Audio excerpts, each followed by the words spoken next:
With the next RGG game announcement coming only less than 3 weeks from now, the excitement around it only keeps getting bigger. It's only been a little over 7 months since Infinite Wealth came out, which makes the nature of this next game even more intriguing. Is it going to be a shorter game, or is it going to be something that they were working on for a while? Moreover, recently, the topic of us getting a remake of Yakuza 3 has been somewhat going around. Content creators and members of the community alike find themselves jumping into the topic with what they think about the matter. Is it a good idea? A bad idea? Well, we're hoping to hopefully talk as in depth about that topic as possible in this episode of the podcast. So, ladies and gentlemen, welcome to the 5th episode of the RGG cast, where we talk everything RGG related, and maybe at some point it'll go into something that's not RGG, who knows. But today we've got a topic that I'm really excited to talk about because, oh boy, there's so much to say. And I'm sure that's true for our guests as well, or at least they probably share the exact same passion for that topic. Today we brought back the same gang to discuss the whole thing. Normally I'd say this is where everyone takes turns introducing themselves, but I feel like we're far enough episodes in that there may not be a need for that for these particular guests. Let's kick things off by just asking, on a scale of 1 to 10, how excited are we to get into this topic, folks? 7 trillion. I'll second that. I can't count. 3.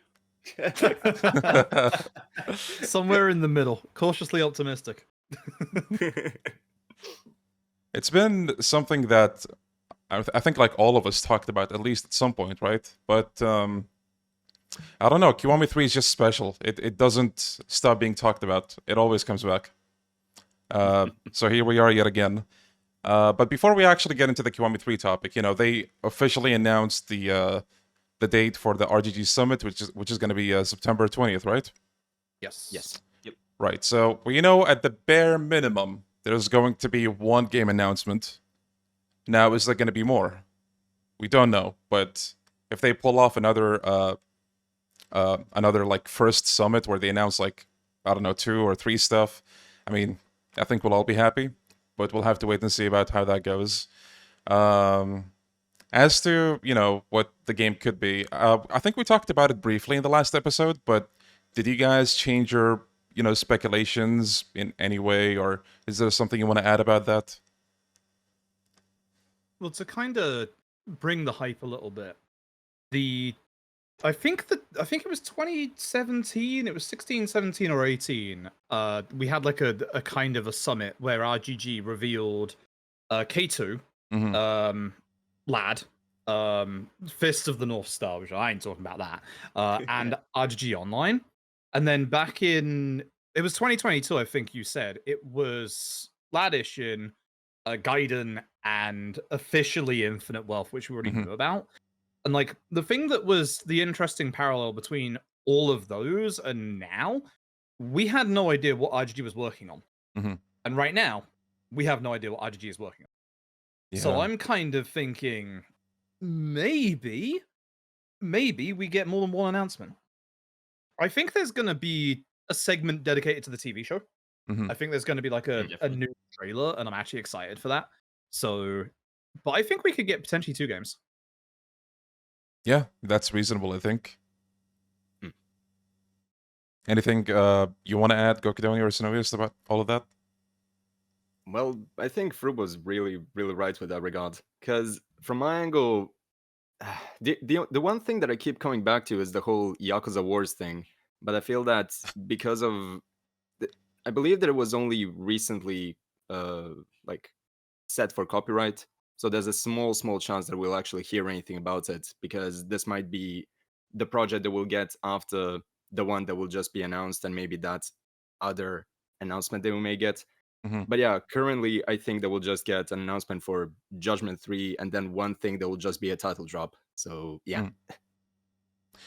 If I remember right, Yakuza Wars came after the last episode of our podcast, right? Like it wasn't before that; it was right after almost. It was like 2 or 3 days after. Yeah, which really came out of nowhere. Like it could be something that's not related at all to Yakuza, or it could be. Yeah, I mean, it wouldn't be the first time we've had an RGG leak thanks to copyright stuff. Lost Judgment was the last one. Mhm. Like, although obviously I think the ARG had already started at that point, and we already knew something Judgment was coming, and then obviously the trademark happened, and then the PSN the night before drop happened. So keep an eye Yeah. on PSN the night before. Yakuza Wars has such a mobile game, like ring to it. It reminds It's me also- of. Sounds like it's from the same devs as Mafia City. Oh god, no.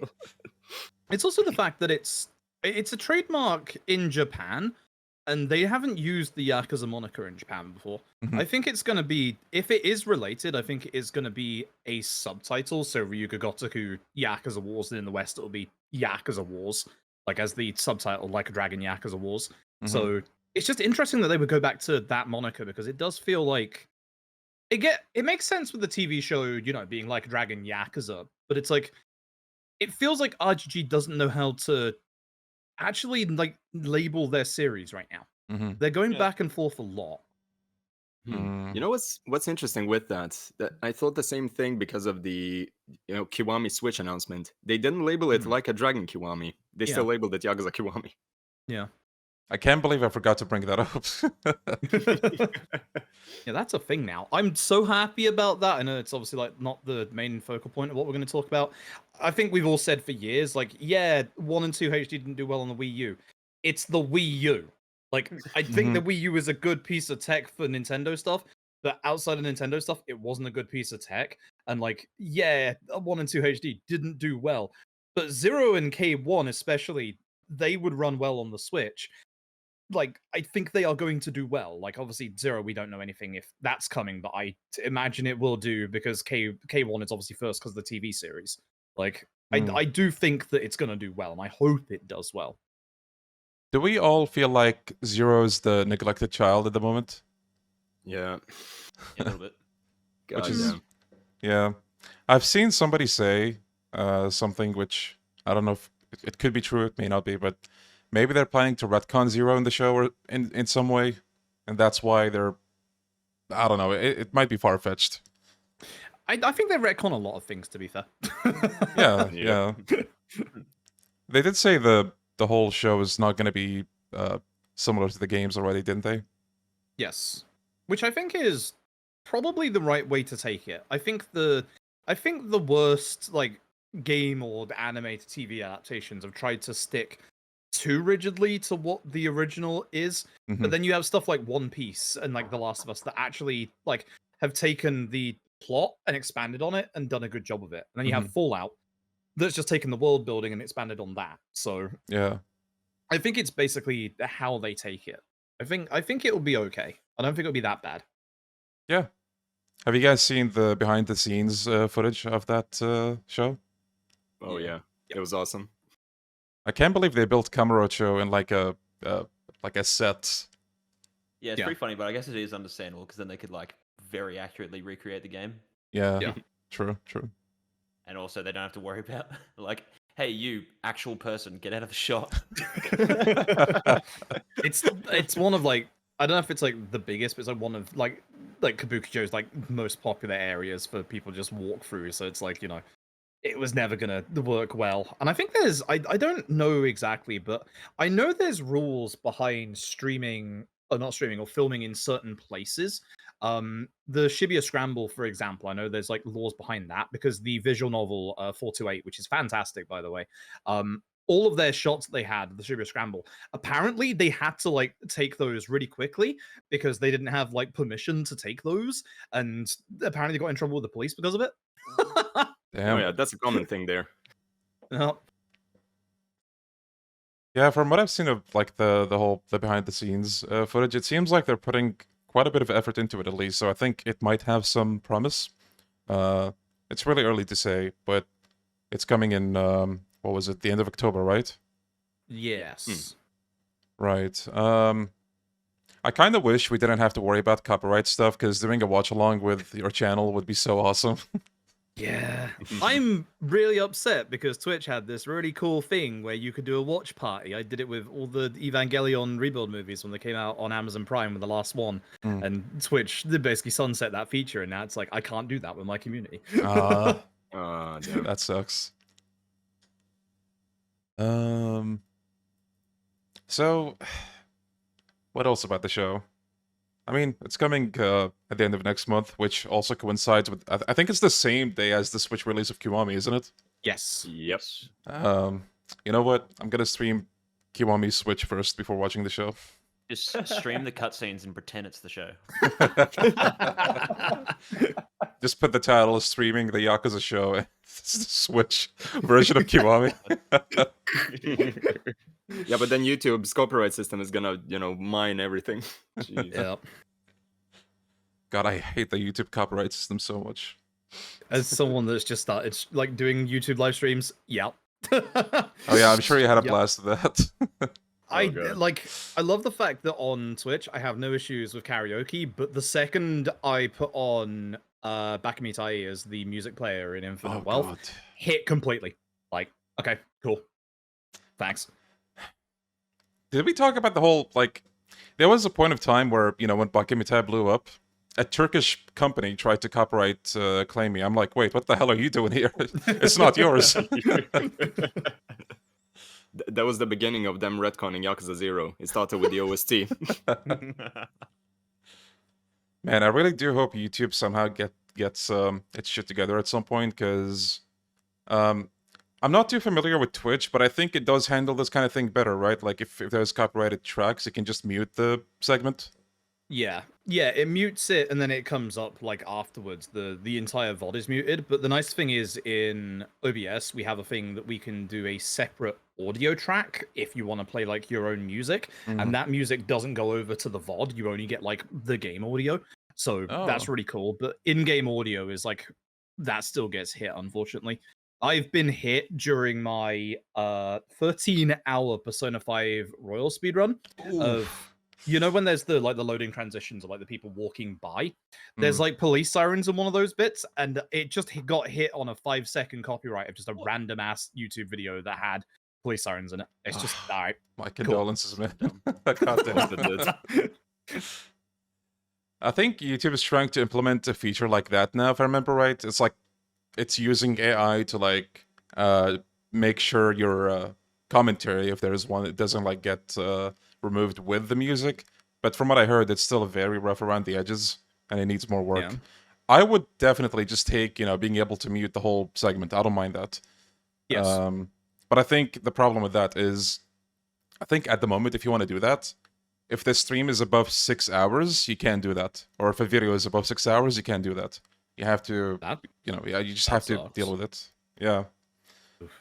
And of course, there's still the 12-hour limit on videos for YouTube, right? Unfortunately, yes. I feel like they really should do something about that as well. That's so God weird. damn it. If there's one good thing about it, it's when Infinite 12 came out, I made sure to stop at, just below 12 hours so I can actually get some sleep. I didn't, and I had COVID at the time. Oh no. Well, look at you. You came out of it the champ. Let's fucking go. Yep. All right. I think there's nothing else to add about the summit. Like, we know the date. There's just, the event to look forward to.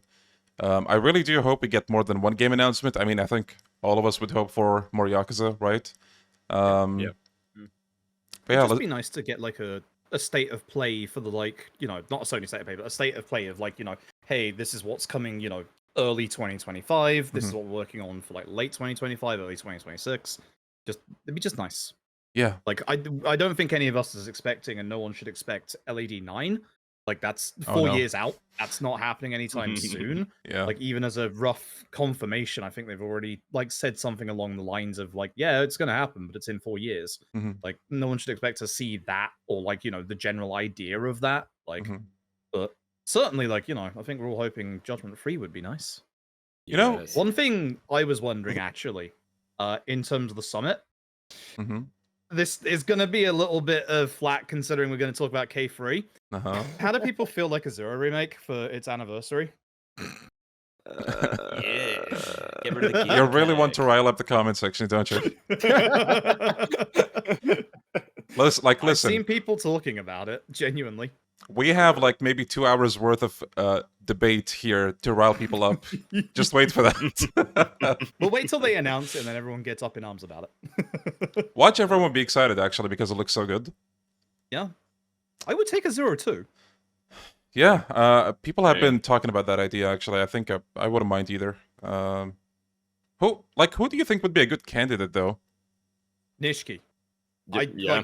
I think Kiryu Nishiki. Like, Hmm. you obviously are still working with Nishiki's VA. I think it's the only time you could really do a Nishiki game. Mhm. So, and you could also, explore things that we're hoping to see in the TV series, like Nishiki's sister. Yeah, Yeah, literally. I still hope the show really has her do something. Yeah, same. Like with the added scenes in Kiwami-1, you would think they would do something about that, and to an extent they did, but she still doesn't show up. Yeah, just off camera. Yeah. Yeah. Mm. By the way, your sister's in hospital. By the way, she's dead. Oh. Okay. Also, we'll get into this later, probably, but I just want to say, like, when you brought up Kiwami 0, like, my stance on this whole thing, remake 0, or 4, or 3, or 5, or any game, I think those games, don't need remakes, but if they happen, they're going to be a different enough experience, which I did mention that in the last video that I made, and that alone is exciting for me. Plus, with something like, I don't know, like the modding scene, for example, that might just give more possibilities and potential for it to be modded to hell, which might be fun. What about you guys? Like, with the Kiwami treatments, are you like... Well, something I was thinking about earlier, I kind of said this in my video, but didn't really elaborate on it, is that all three Kiwamis, if you count Like a Dragon Ishin, because that's, it's got the Kiwami name in Japanese, they all came out like between major releases because they were just like short and simple to make. Kiwami is literally just Yakuza 0 with Yakuza 1 story, and then Kiwami 2 is literally Yakuza 6 with Yakuza 2 story. Yeah. And so if they were to do remakes, it is just like an easy game that they could make to tie people over for their next major release. Like Ishin Kiwami as well came out before Infinite Wealth. Huge game. Yeah. So like if they notice like there's a gap in the schedule and they're like, oh, we could do this, get a little bit of extra money. They don't really need to anymore because now the games are like so big that they can easily just make anything and make money off it.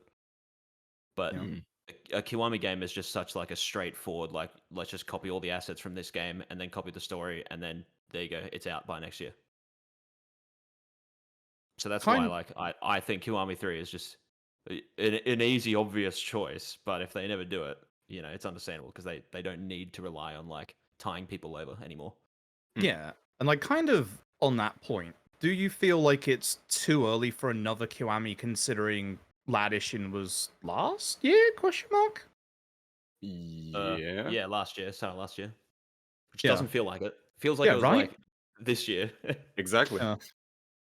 Yeah. Hmm. Well, I mean, hang on. Kiwami 1 was 2016 and Kiwami 2 was 2018, right? Yes. Or 2017?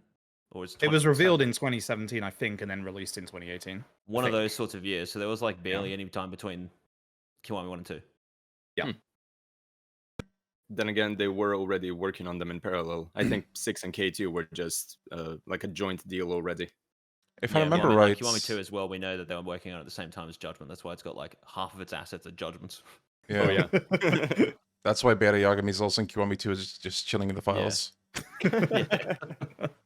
Something about the Kiwamis. Did Kiwami 1 come out in 2016 in Japan? I think it was 2016, right? Yeah, same Right. year as 6. It was like at the start of the year. And Kiwami 2, was that 2017 or 18? I'm I looking wanna this up say now. I it's- need to verify. Yeah, I want to say it's 18. Yeah, I think... I know it was revealed 2017. Yeah. I think It was December 2017. Wow. Yeah. Yeah, Right, I believe the so- same day as OG2, something like that, like the But anniversary. then it came actually. out in August 2018 for us. Oh, yeah, that'd be where I'm getting confused. Yeah. So it's very possible for another Kiwami game to come out so soon. Like, it's been a whole year since Ishin now, so... Yeah. Almost Do been 2. you? Hmm? Was that sorry? Like 5 months until now, it'll be 2 years since Ishin Kiwami. What? Wow. Yeah. You're not wrong. Yeah. Yep, Wow. That's goddamn. 2 Okay, years since that's left VTubers me were out of the stunned. game. Exactly. Boys, I think we're gonna hit Kiwami-fying before we know it. Yeah, praise the sun. Apparently, give it 4 years. Yeah. Actually, So actually, on that point, like at the point of Kiwamis, do you feel like there are some games that deserve a Kiwami more than others? So do you Yes. feel like there is a game that should get a Kiwami over free, for example?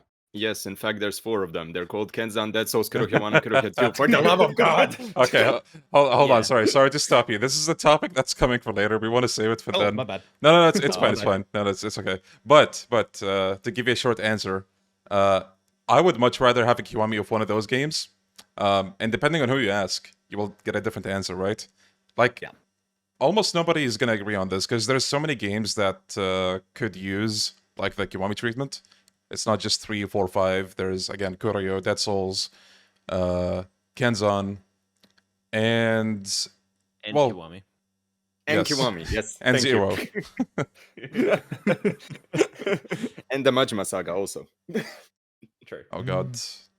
Imagine the Kiwami-fying Majima Saga and just releasing it for $60, no explanations at all. That speedrun is 8 minutes. You can finish that game in 8 minutes. That's Peak. hilarious. 8 minutes of peak. Uh, Yeah, I enjoyed it for what it was. Yeah, same. Yeah. Okay, so officially, let's begin the Kiwami 3 debate with the big boy topic. So there's been a lot of discussion lately over Kiwami 3 and whether or not it's warranted. But, what do we think of this whole thing? Again, we briefly talked about this at different points of time. But now that we, have this all in one podcast, I think it's the best place we could ever talk about this whole topic. So, who wants to start? What do you guys think of the idea of Kiwami 3? I mean, is it my fault that this Yes. is happening? I just made a video. 10,000%. Like all I did was I just made a video. I said something that 100,000 people have said 100,000 times, and I'm just like, here you go. I'm gonna be reasonable about it, and then everyone's angry. Yeah, I that tried was to your first defend mistake. you, and I had people angry at me. Like, what the heck? I didn't even do anything. I just made a video. I've got like 200. No, listen. Positive thinking. This is not your fault. It's more like you started a great thing, okay? Just look at it that way. I mean, Yeah, genuinely, well- yeah. I mean, like, because again, I didn't just go out there and just say, "Oh, Yakuza 3 is shit." I just said like, it's a great game, and a lot of people just neglect it because of the old shit. Yeah. So imagine like more people being willing to be like, "Oh, let's fucking hang out with Rikia." Hell yeah. Yeah. Easy money. They just make a game and everyone's just like, hell yes, I liked Yakuza 3. Let's experience this shit again. Or I didn't like Yakuza 3. Let's experience it and hopefully it's good this time. Or people just being like, hey, new Yakuza game, time to play it. Mm-hmm. Easy money. Yeah. That's exactly Yeah, my but- take on it. Like, we have the original, which, again, I said this multiple times, like, on the last video and even before. But Yakuza 3 is a game that I do adore. There's a lot of things that are charming about it. I don't think a Kiwami game is going to take away from that because the original exists. And I know there's a lot of arguments people make about this, like, oh no, they could work on something else, or blah blah blah. But it's a budget title that's coming between likely a more major game. So, Yeah, like, facts. personally, I just don't see the harm in them making one. I'm a bit on the opposite side. Not so much about the concept of a Kiwami 3 in and of itself, but more so releasing it at this point in time. Mhm. Like what we mentioned earlier, there are higher priority projects that should be given Mhm. a remake so that you can play some semblance of the version. Like, even if you hate Ishin Kiwami, at least it gives us some version of Ishin to play on a modern system. Mhm. So, again, Kurohya 1 and 2, Dead Souls, Kenzan, as soon as those are out of the way and maybe modern versions of OG 1 and 2, I genuinely don't care what they would make with a Kiwami 3. I would play it, I would, support it and all of that, but Mhm. yeah, there are priorities before it. Yeah, fair enough. Well, Well, the thing I think with like Kenzan, Kenzan, Koroyo 1 and 2, and then Dead Cells. Like I was saying this in a stream yesterday morning or whatever, that they would have to remake a lot more, and that's why I think like Kiwami 3 is just easier. Like I was saying before, they would just copy all the previous assets from other things and whatever. But with Kenzan, there's like freaking how many maps are there in Kenzan? A lot. A shitload. Yeah, because it was like levels as opposed to it being like an open world sort of thing like we normally have. Yeah, But like with Yakuza 3, like the Morning Glory Orphanage, they would just copy that from like Yakuza 6. It'd be easy as piss. And then Ryukyu, that would be like the only original map that they would make. Besides like, some more battle areas. Kenzan as well might be a whole new project and not just a Kiwami game, because they said as much. They said that like they would have to recreate so many things from scratch. Like, okay, maybe not the cutscene, like the cutscene animations and the script and all that, but actually maybe the script, because I think they said something like the story didn't age well or something like that, and they might have to make changes. Yeah, I think Yokoyama said something along the lines of they don't want to be associated with it anymore.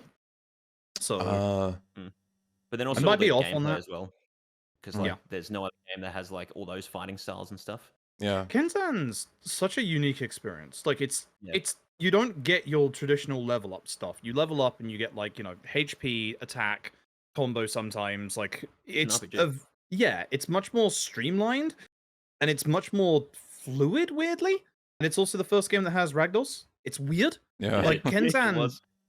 Yeah, Kenzan, despite being the first RGG game on PS3, felt like a really big experiment, and like it's unique. It's cool. It was so big that they didn't want to localize it. Exactly. I'll say something about Kenzan as well. Do you guys recall anything about the Japanese response to Ishin Kiwami? No. Not the global response, the Japanese response. I believe it was exceptional negative, but primarily because I have no idea whose idea it was, but they took down the original version of Ishin. That's probably my biggest concern when it comes to any Kiwami coming out in the future. Like, leave the original on digital storefronts. That's all we ask. I don't care what you do beyond that. I mean, good thing in Japan, OG 1 and 2 are still on PSN, and in the West, there was no way to like obviously take those down. So I don't know whether that's just a thing with Ishin. I'd like to hope it is just an Ishin thing, because like it'd be really weird if they were to take down OG Yakuza 3 and then have that collection that has 3, 4, and 5, and then just have 4 and 5. Exactly. It could easily have been because like unlike Judgment or something, the PS4 version and the PS5 version are like completely separate or whatever. And then you get like Lost Judgment, you get PS4 and PS5 at the same time. But like in Ishin, they probably, in Japan, sorry, they probably thought with Ishin, both of these things on PS4, we don't want people to start buying the original version, so let's just get rid of it. Even though, like, obviously they're completely different, it'd be pretty obvious. But maybe that was the concern. Something else about that, actually. I don't think we have to worry about 3, 4, 5 being taken down, because they're remasters, not the originals. So I feel like the likelihood of them being replaced is very low. Yeah, they're on all freaking modern consoles and shit now. Yeah. For now, yeah. Like they're all available on Xbox and PlayStation. Before Xbox implodes, just it deletes itself from existence. I'm looking forward to the day. Jeez. Right, well, going back to Yakuza 3, let's talk about some of the game's aspects, because I feel like Yakuza 3 in general might not be the most talked about game. People just tend to kind of maybe avoid it or just move on. Although there is definitely like a community for this game that adores it more than the other games. Some of the things to love about the game is the peaceful Kiryu arc, in quotes, where Dad Kiryu. Yeah, Dad Kiryu, basically. He learns to kind of move on and just focus on having, a civilian life with kids that he can now look after and raise. But that's just one example. So let's talk about things in general that aged well in Yakuza 3. Can you guys think of anything at all? I mean, a ton of things. It's just a matter of who will start. Yep. Okay, I'll... Mac. Yes. Yeah. Oh, hell yeah. Mac will never not age well. So I'm so upset you got cut for that edition. I'm so sad. I swear to God, if they Kiwami 3 and they don't fucking bring back Mac, I'm gonna be so... What's the point? What's the point? They didn't cut Bob in that edition. So True. We need Dragon Engine Mac. Yes, we do. Yes. Oh god. If they throw in the guy from the Sicko Snap thing in Infinite Wealth and just youngify him and no. put him into Yakuza 3, no. No. They'll replace him with an anime catgirl VTuber.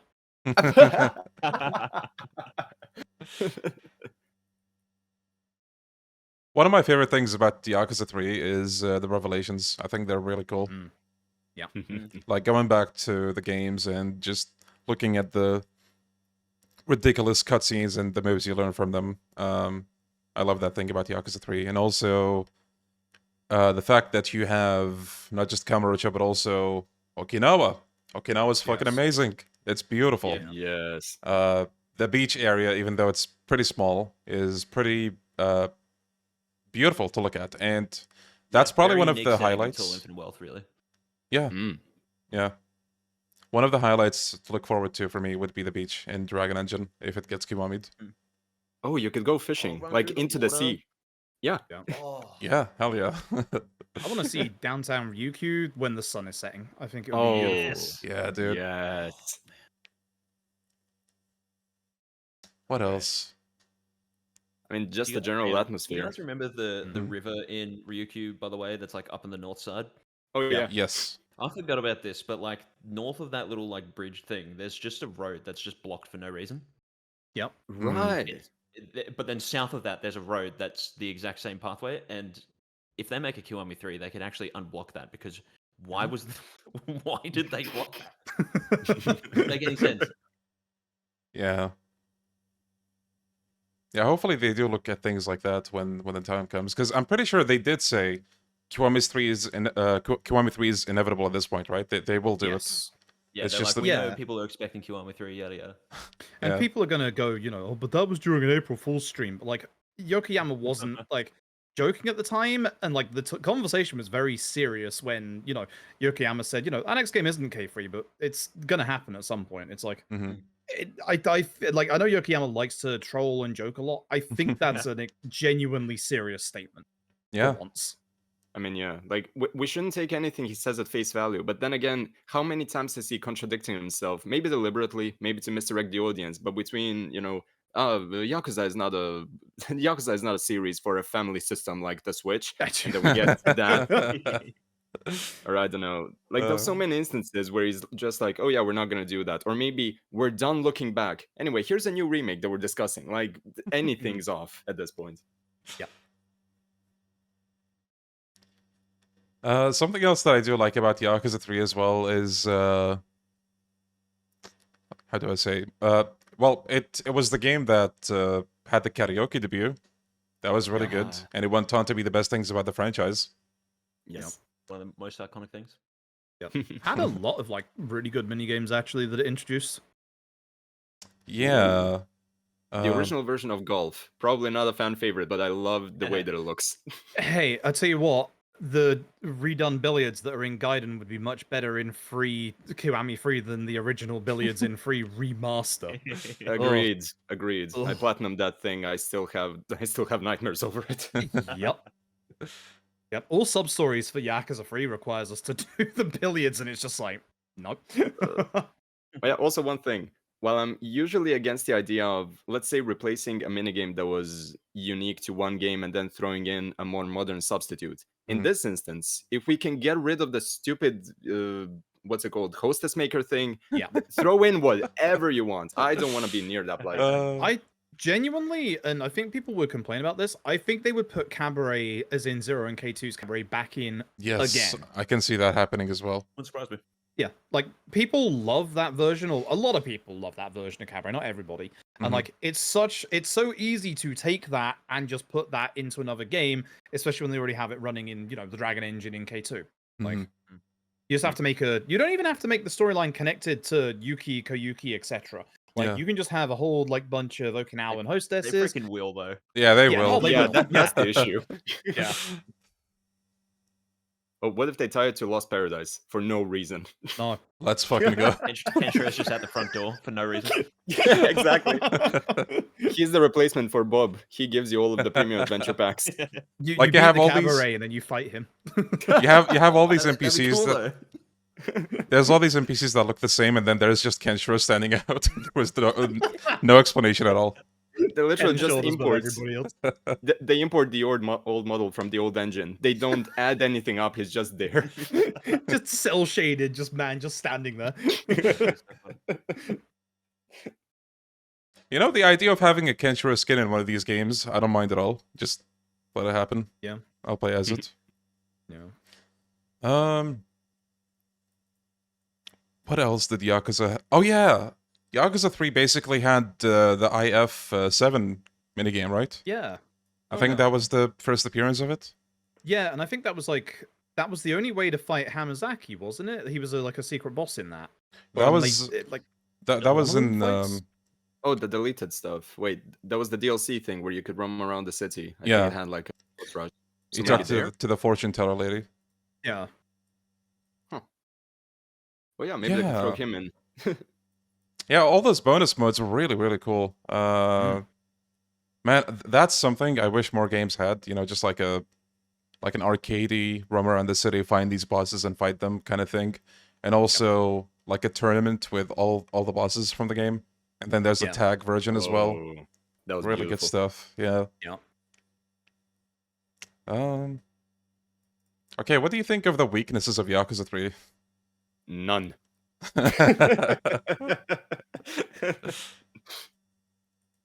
Taxi spots. They need more taxi Yes. spots.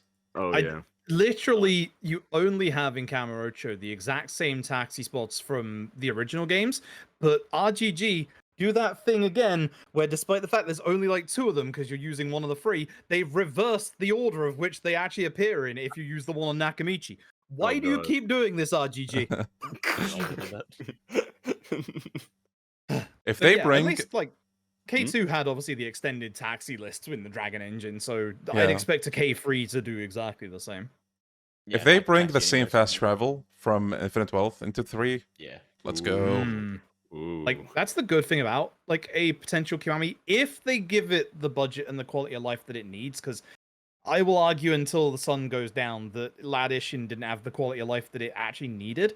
Mhm. But if they Yeah. give it the quality of life that K1 or K2 got, Mm-hmm. and we get those features like just map fast travel.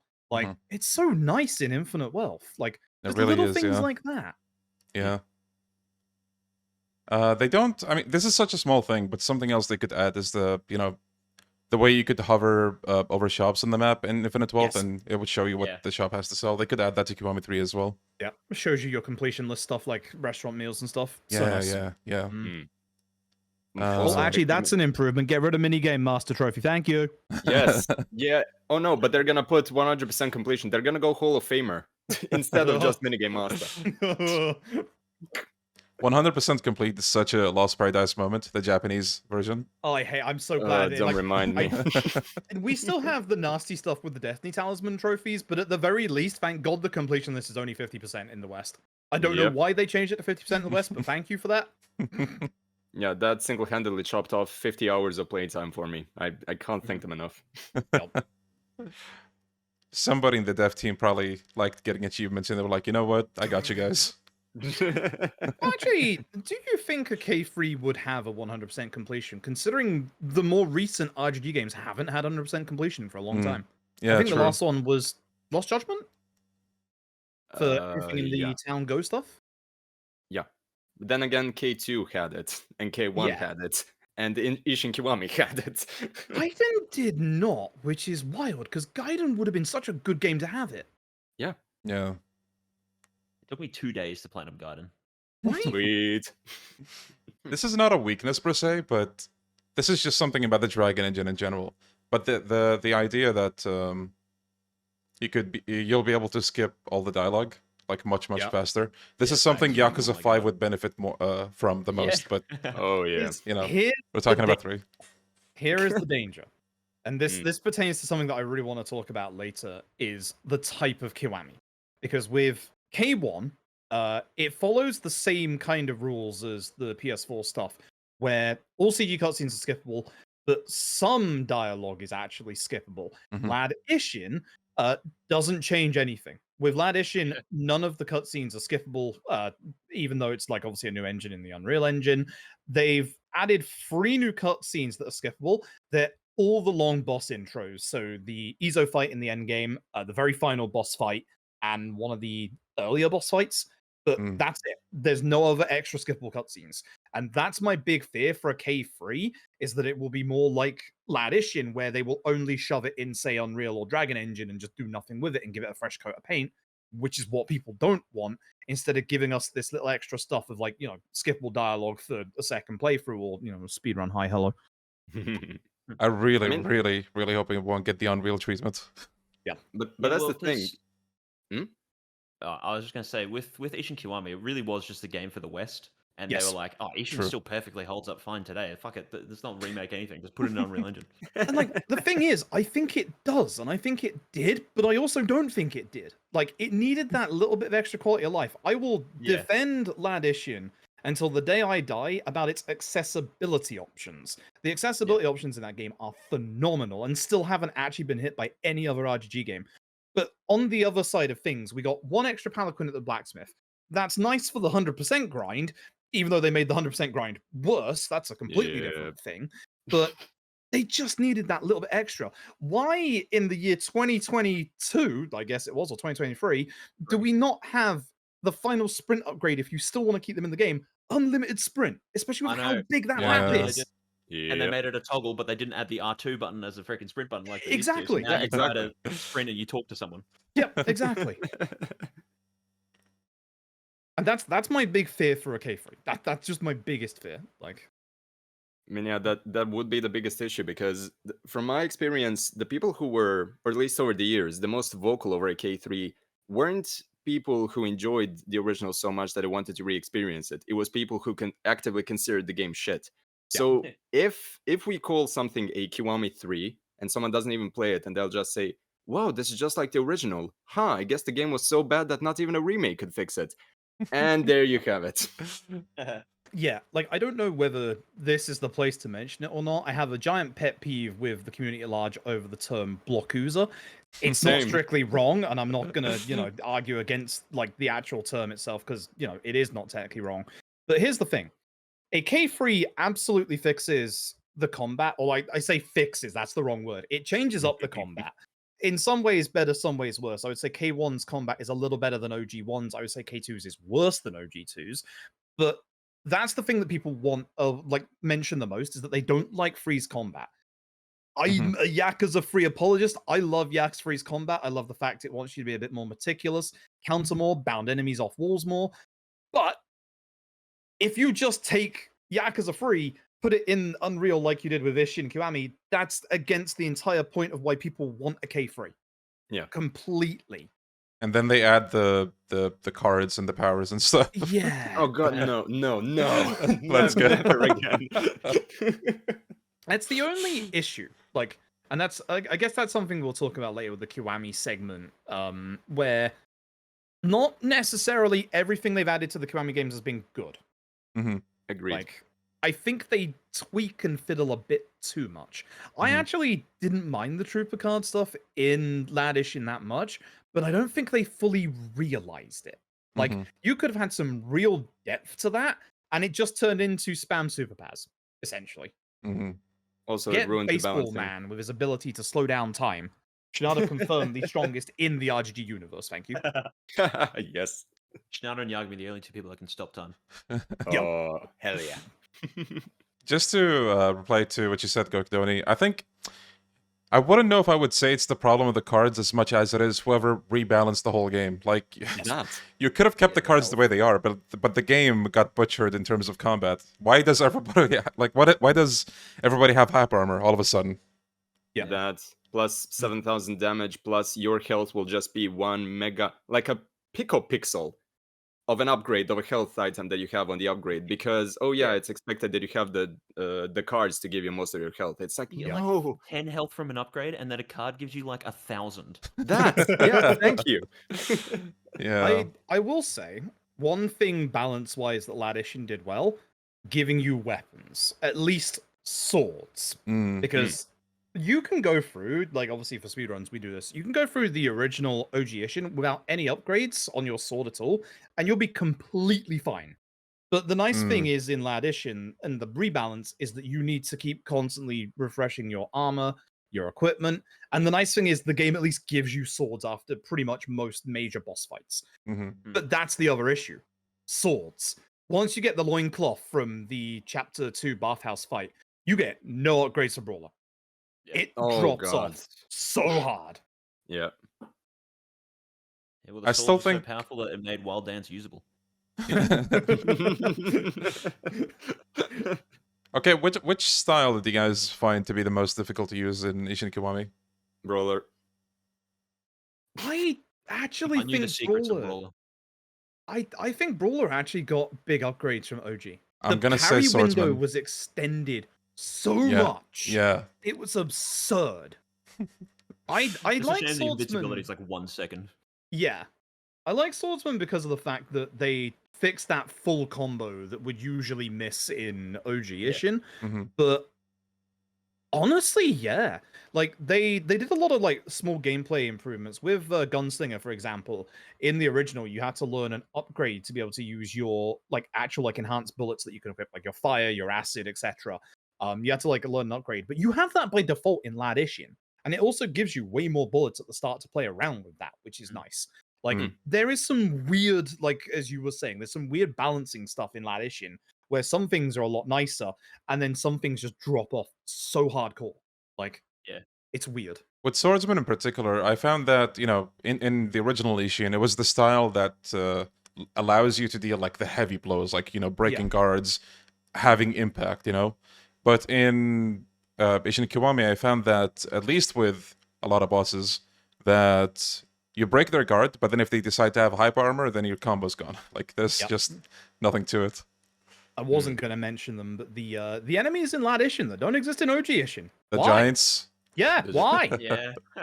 Actually, they're a joke because one of the DLC trooper cards that you get just melts them completely. I think it's the Rahul Kohli card, I believe. Mm. Just Yeah. I think Ishin, the way it is normally, would have been nice as, like, a side mode. Like a challenge mode or something. Yeah. Oh yeah. Especially if it was going to replace the original release.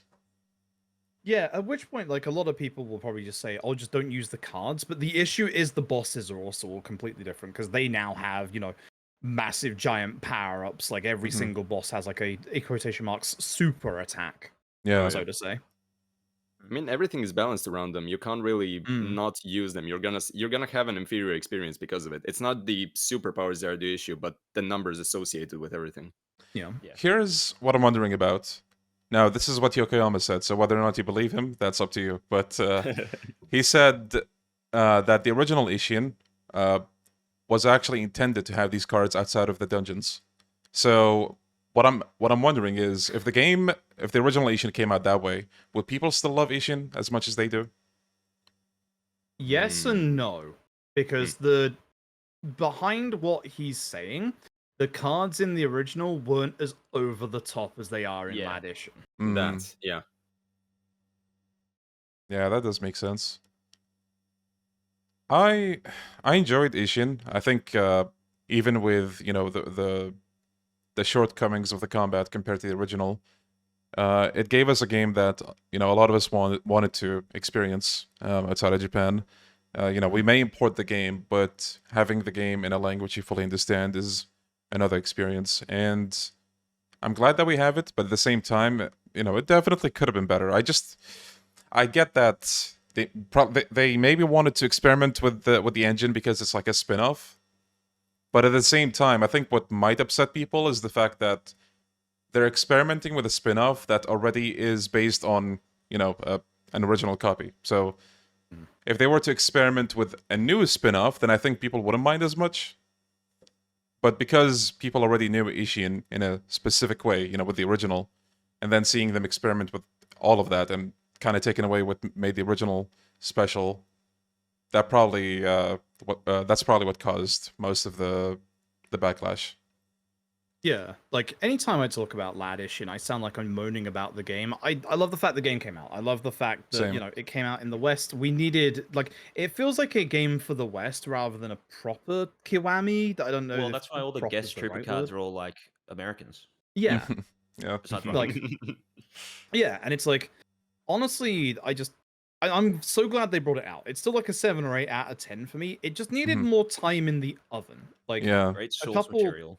yeah, Hmm. couple more months just to like iron out a few bugs here and there. It's obviously, it's obvious that it's their first experience with Unreal, and I don't think, like, I've seen a lot of people say they never want to see an Unreal Engine game again from RGG. I don't think an Unreal Engine game from RGG would be bad if it had the proper time and budget to it. Because as like Snowy said earlier, Ladishin is clearly a budget type release. Like, it's clearly something for just the West. They used the majority of the basis of the code was like OG Ishin. Like, Yeah.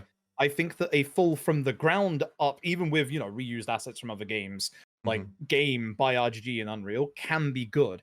And like I think like bringing it back to K3, that's the issue. They need to do it from the ground up, like K1 and K2, with obviously using stuff like the cutscene data, like they do in those games, rather than like RGG Ladishin, where it's just, hey, take the game, slap it in the Unreal Engine, give an extra taxi list or two, we're done. Like, it needs that quality of life that we've had over so many years of games. Yeah. Yeah, I can agree with that. Going back to Yakuza 3, actually, when it comes to... I think, like we said earlier, most of the people that have a problem with it, it's with the combat, right? Yep.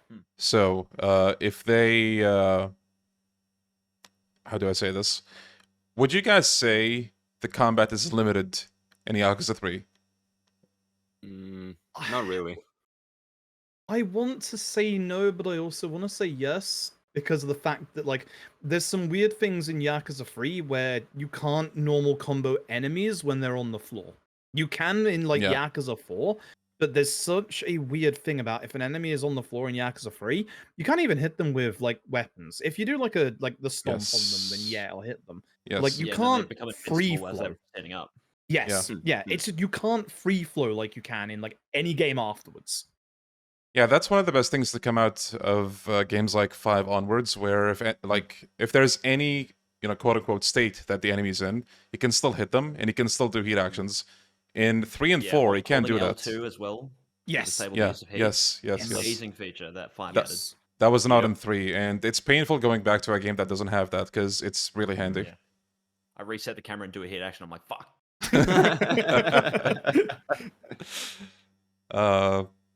And what was I gonna say? Oh yeah, you do have options in 3, but I feel like not everything works as efficiently as some other moves. Do you guys agree with that? Oh, White Lotus Fist, the most useless thing ever.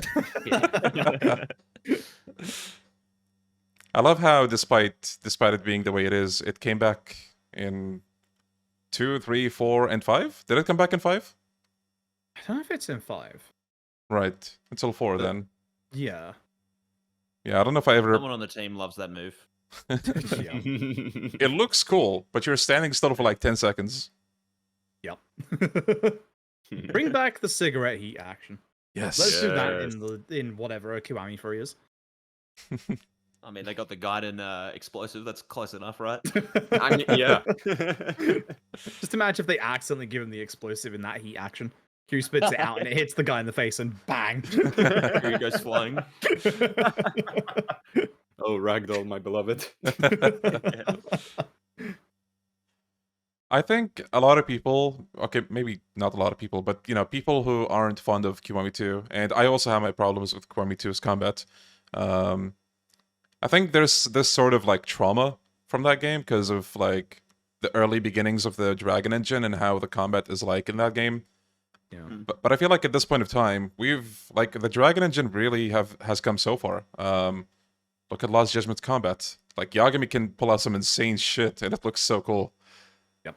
And unfortunately, in Gaiden, you do have 2 fighting styles, but Dragon or Yakuza, like whatever you call it, got heavily restricted.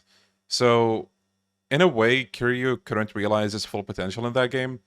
But still, it somehow managed to be really fun. So, can you imagine, like a full moveset Kiryu at this point of the Dragon Engine? That's assuming he only has 1 style in Kiwami 3. I feel like it has potential to be like super fun. Maybe on the level of Lost Judgment, if not even better. Yeah, I agree. The question is, would they add any new styles to Kiwami 3? Because I feel like it's hard to see that. Yeah, well, I mean, they've like added the Yakuza 0 styles into Infinite Wealth, and we all know Kaito has Brawler and Beast as well. Yeah. So it wouldn't surprise me if they do just go like, oh yeah, here you go, here's Brawler, Rush, and Beast again. Yeah. Like See they that. very easily could do that, especially since, like we're saying, Kiwami 3 would be like a simple game for them to make. They probably wouldn't try to do original fighting styles. I mean, I would love to see them return because I just adore the fighting styles in general. But then it would cause an inconsistency because, you know, you have them in K1, then nothing in K2, then again in K3, then not in Not Yakuza Dementia, it's 4. fine. That is true, yeah.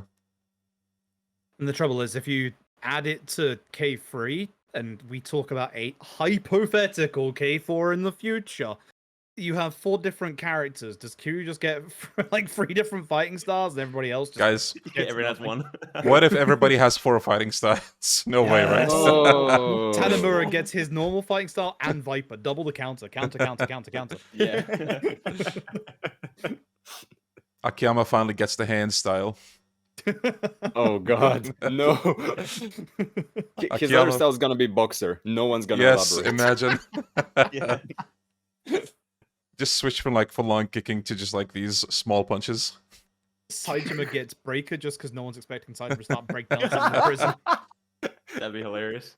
Oh, but it's gonna control like dragon style after you get out of prison in Kiwami. It's just not gonna do anything. He just tries does to one do- spin kick and falls over. Literally that, yeah.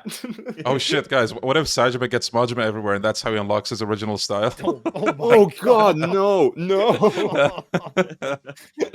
You're welcome. Hilarious. You're welcome. I know I have great ideas. He's gonna try and do a somersault like Paul Phoenix did in some of the early endings in Tekken, and he's just gonna fall over every time. And to man. double the fun, Kiryu also gets Majima everywhere. How about that? Ugh. Akiyama gets Hana everywhere. There you go. Oh god, that would be terrifying. Tanimura gets Suguchi everywhere. Oh no. Tanimura, why are you slacking off, you bitch? Get back to work. Tackled him to the ground, so I was beating him up. But yeah, and Saijima just gets Baba for no discernible reason. Like, oh, you will know me in the future. Let's go. The return of Baba-chan. Oh, man. I was gonna say before as well, with Lost Judgment compared to the other Dragon Engine games, I feel like such a big benefit is that Yagami, like with his fighting styles and also his unique abilities of wall jumping and leapfrogging, adds so much fun to Judgment and Lost Judgment. It really And does, that's why yeah. I feel like Gaiden wasn't as good, because I mean, like, it wouldn't have made sense. But if they were just like, here you go, Kiri has wall jumping attacks, I'd be like, sick, awesome. I feel like the But, agent style was the response to that. Yeah. Oh, Agent was glorious. Yeah. Yeah, it was Agent really also fun. massively overpowered. Yeah. Love it. I Yeah. really enjoyed agent style, but still, something about going up the walls with Yagami was really special. What Yeah, if, exactly. I mean, again, hypothetical in the future, or a new game, maybe their new game, what if they gave the wall running stuff to Akiyama? I was just gonna Yeah, say that. yeah, hell yeah, dude. Sign me up. No, I mean, it would Yagami fit is him just, like, perfectly. kind of Akiyama anyway. Like, Yeah. his moves are like copied from him. Yeah. Yeah. Yeah. Those heat actions. I mean, yeah, on the one hand, it is a shame that we don't have it in Gaiden, but then from my angle, it helps even slightly diversify the games. Because the one issue Mhm. that I have with modern Yakuza games is that a lot of it just tends to get homogenized. Like some of the, let's say, even the roles that certain characters play in the story become very archetypal. Like, oh yeah, this is the political manipulator, this is the true Yakuza for New Age, blah blah blah. But the Mhm. same thing applies to the combat, where it's like, okay, how many ways are there to punch a guy in the foot? But after a while, all of it will just feel like the same thing. So having occasional differences there to where Yagami will feel more athletic, for lack of a better word, whereas Kiryu will just be, punch, kick, la di da. I think Mhm. that's a positive in the long run, even if it may not result in the peak of a combat system that we might hope for. Mm. It's funny you say that, because I feel like that idea of like diversifying the gameplay is kind of the intention behind Yakuza Like a Dragon. It's like, let's Yeah, finally do something exactly. different for once, because if you play Lost Judgment, or if you play Gaiden, and it's your first ever game, and then you're like, let's go all the way back to Yakuza 1, you're still going to know the controls, you're still going to know how to play, because everything plays the same. Yeah. Yeah. Some minor differences here and there, of course. but like everything in all the games, it's all just the same combat loop of just punch people in the face, smash them in the head with a bike, and then do a hit action. Exactly. You know, you saying that did kind of make me realize something. For pretty much any fan of the franchise, there is a peak, right? And once you get to that peak, you know, it could be Yakuza 2, it could be Yakuza 3, it could be 4, 5, 0, you know, whatever. But for each of us, there is a peak in the franchise where I'm talking about the action games, by the way, like specifically. So we hit like you hit that peak, and that game is so good, you think it's not going to get any better than that. So naturally, whatever comes after that is not going to measure up to that game that you love so much. So this creates a problem where you might just end up not enjoying or even disliking the games that come after it, just, you know, by proxy, because you have a game that you adore so much and you think nothing else is going to come close to it. So I do think because of that, like Snowy has said, them just shifting the genre entirely was one of the best things they could have done. It really did Give them that bring creative refresh. yes. Yes. And that's why if Yakuza becomes a shooter FPS, I wouldn't mind that at some point. We need that return. We need more binary domain and Dead Souls. Yeah. Yes, please. Hey, I was just gonna say, it's funny you bring up that, like, you know, oh, it's peak, we're not gonna think this next thing is gonna be better or whatever. I remember when I played Gaiden for the first time, because I'd played it at PAX, did one of the demo things. Mhm. I was just like, oh no, because it didn't play exactly like Lost Judgment. Mhm. I was a bit upset. But at the Yeah. same time, when I actually got to play the game, all of the other things surrounding it, like some of the long battles, like the castle long battle, Yeah. and the music and the Nishitani boss fight and shit like that, I was just like, I don't care if this doesn't play exactly like Lost Judgment. I'm still having so much fucking fun. Yep. Yeah. Yeah.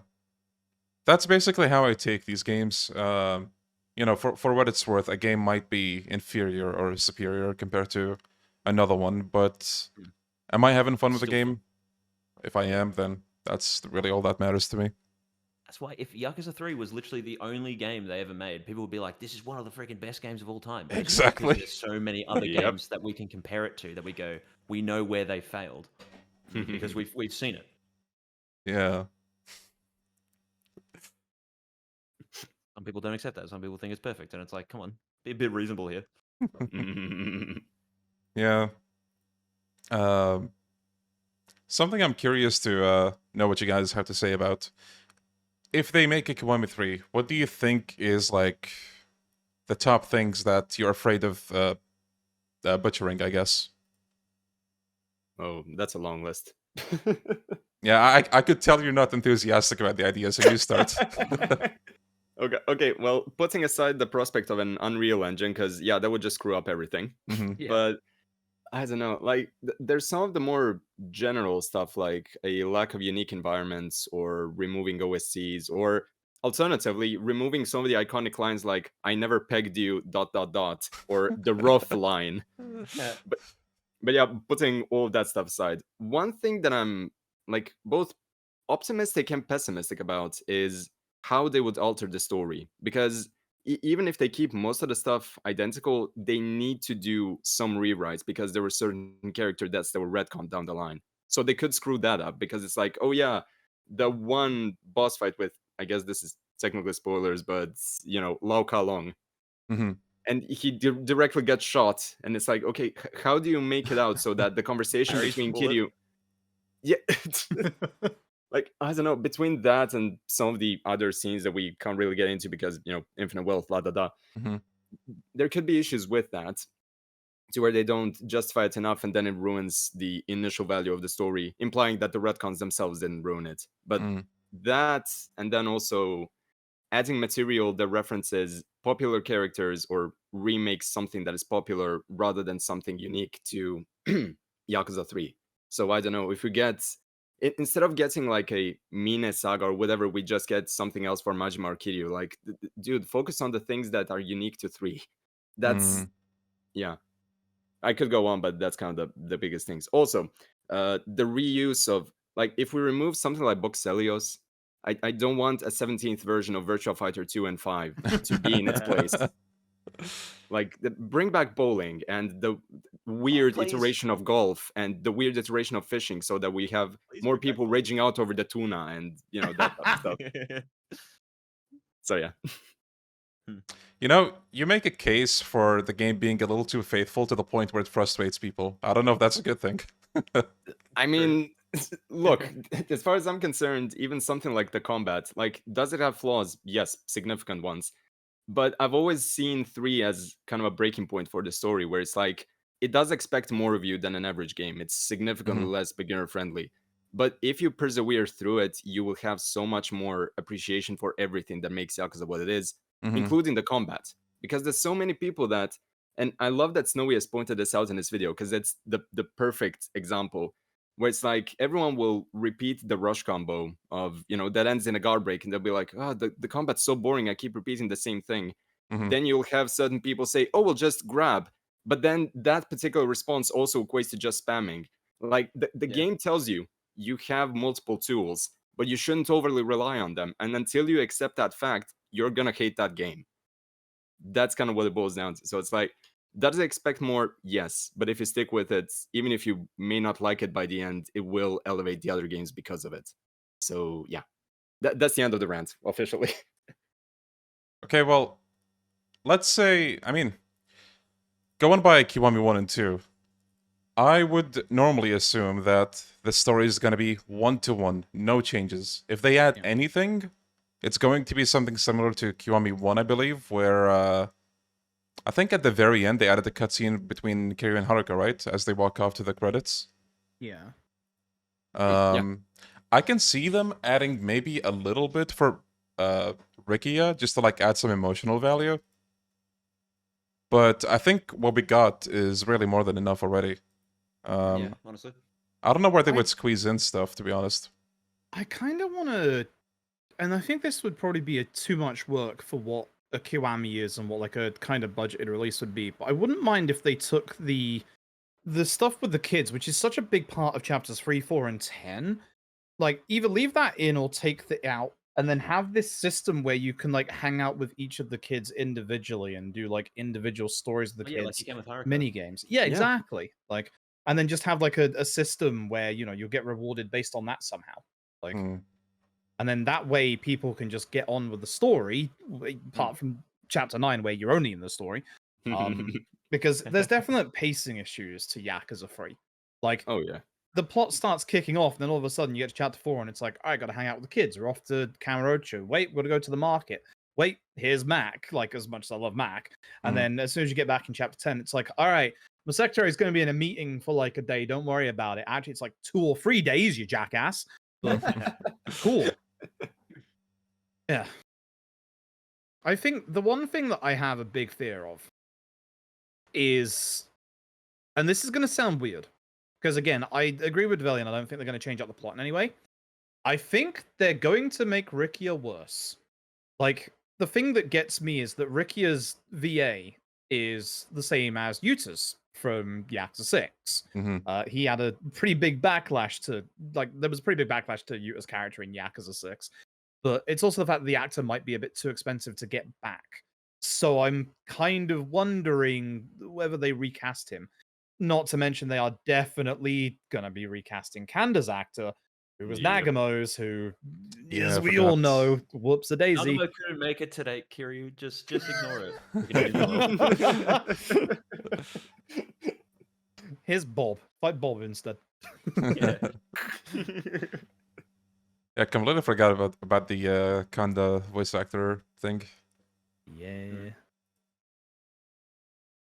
If they bring back Rikia's voice actor, do you think they'll just change Rikia's face as well to match him?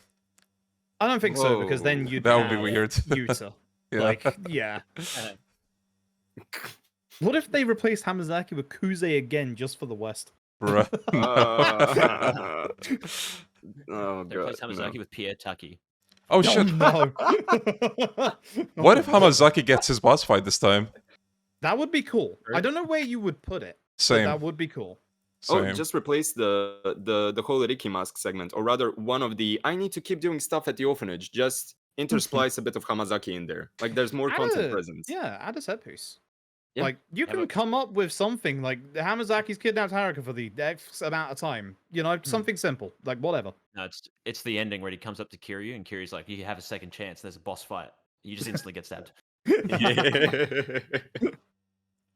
Even if you manage to win that fight, cutscene stab. Yeah.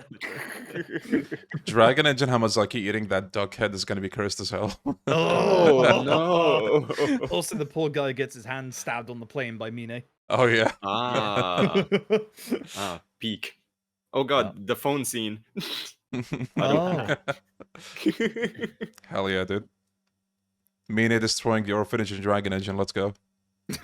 Oh wait. It'd actually be like the ragdoll physics of when you destroy objects and shit. Yeah. So it just explodes. I wish that they, because you have the summer pics in RGG Online. I hope that they just insert a shot please. of Mina shirtless on the beach, like off in the distance, while Tamashiro is still doing his thing. It's like, who's that guy over there? Ah, he's posing. Never mind. Kanda in the swimming ring. Yeah. Yeah.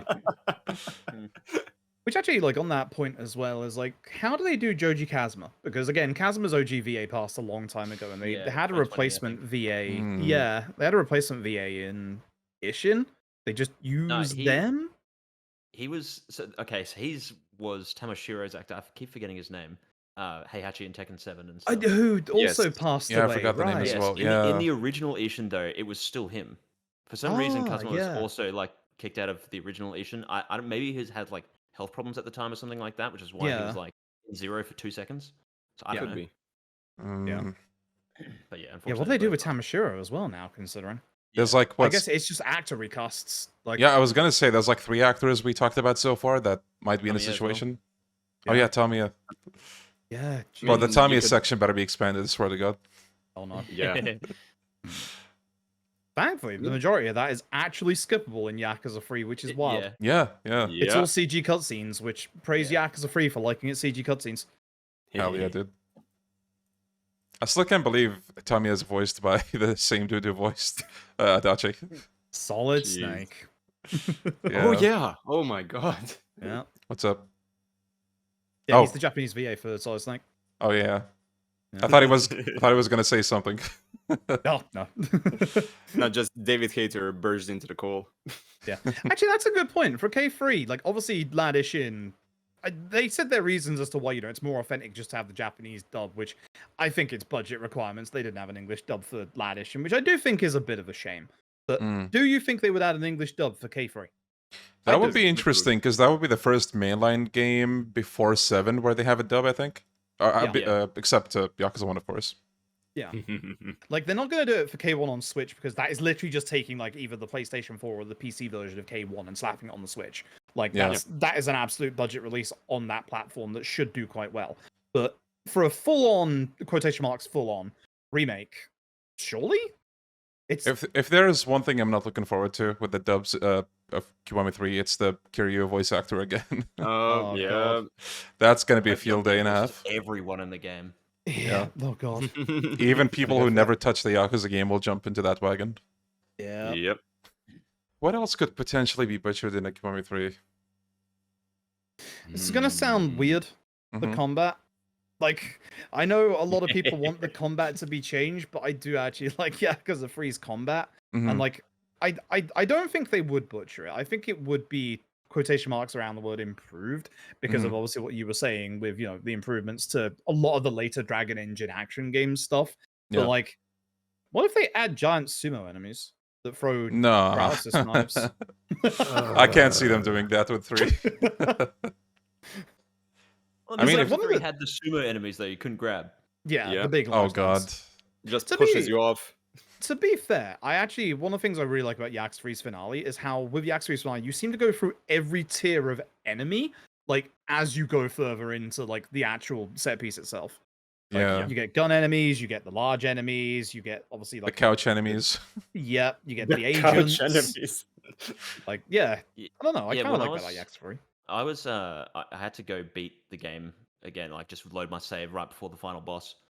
The other night to set up my save for the stream, and Yeah. I sort of thought with that final long battle and leading up all the way to the final boss and stuff, that would have been so like special and groundbreaking at the time for the series because I mean Yeah. Kenzan had like some big battles and stuff as well. But when you Yeah. go 1, 2, 3 for the West, that was crazy. Like the Yeah. Yakuza 2 final long battle where you're going through Kamurocho, you just teleport to each location and it's just a loading Yeah. screen. Yeah. Yeah. But Yakuza 3, you're actually like scaling the building. You're going up the elevator and shit, going through all these hallways, and then you fight Andre Richardson. You fight the four. I don't remember if they're actually unique, but they look unique CIA dudes. Or Yeah. whatever. Yeah. Yeah. And then you go up there to the top, and then bam, Mine. Like that was Yeah. really cool. Yeah, I mean, I remember at the time because obviously I played OG 1 and 2 first. So I'm not sure if it's the same for all of you. We obviously never got Kenzan I in was the like West. 5. But yeah, like I'm old. Like you can see the grey in my beard already forming.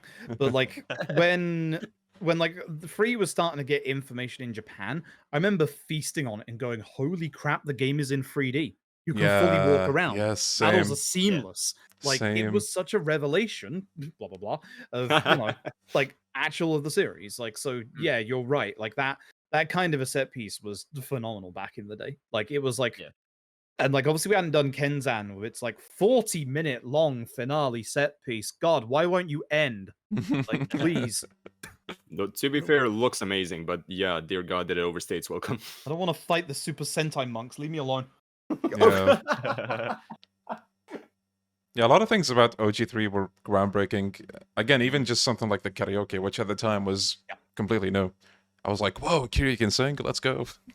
Yeah, I think you both brought it up in that, like, it also introduced like a bunch of minigames. Like, what, like, we obviously don't take for granted these days, but what is in every single game these days? Like, it was like OG 1 and 2 didn't exactly have, no side content, but it had a lot less side content than Yakuza 3 does. Mhm. Like, Yakuza 3 was a big game, like, Yeah. at the time. Yeah, I checked, and with OG1 in particular, there's like 3 or 4 different gambling stuff. There's the batting center, the UFO catcher. There's no arcade games. Nope. I think that's about it. Maybe I'm forgetting one thing, but that's like the majority. In Yakuza 2, they added one arcade game, which is YF6, and they added God, what was it again? I don't know if you would count the hostess manager The or Club Adam, I would. yeah, Club Adam, and yeah. then also the And hostess Marietta. manager. Yeah, Oh, yeah. Marietta. Yeah. Well, if you would include those two, then yeah, there's those and the golf minigame. There's also that in Sotenbori. Yep. Yeah, I think that's about it. But like, Yeah. you don't have again stuff that 3 came up with, like pool, bowling, fishing. Hostess Maker, which obviously is a little similar to previous, but is obviously very different. Yeah, karaoke as well, and maybe something else that I can't think of. But 20 heart hostesses. Oh, and darts. God.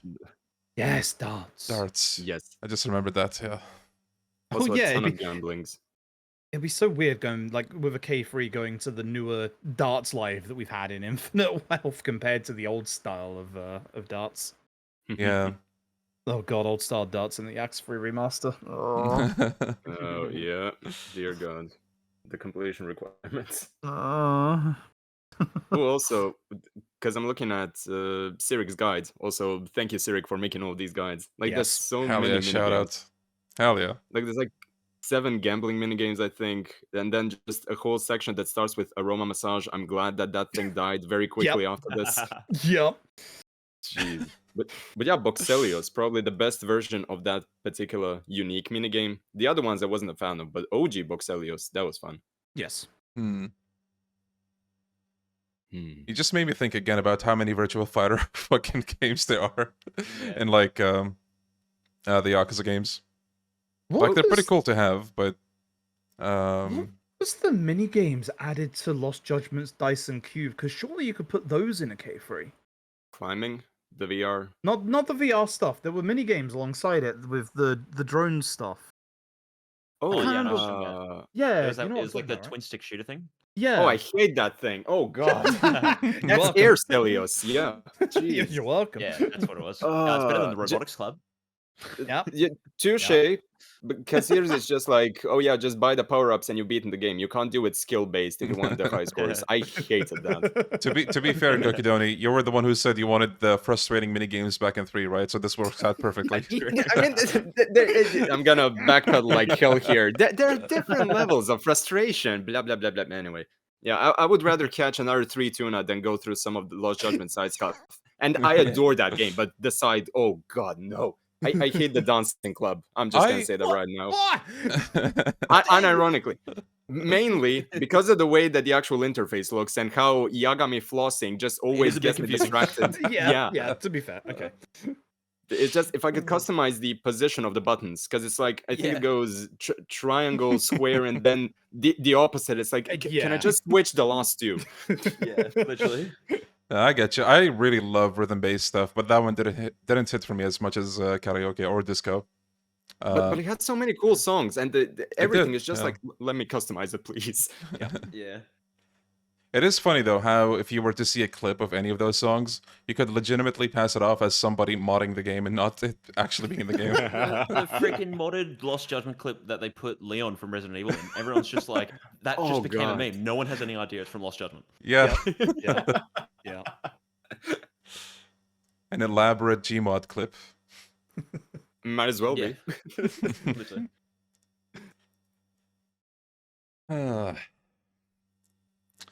What else about Kiwami 3?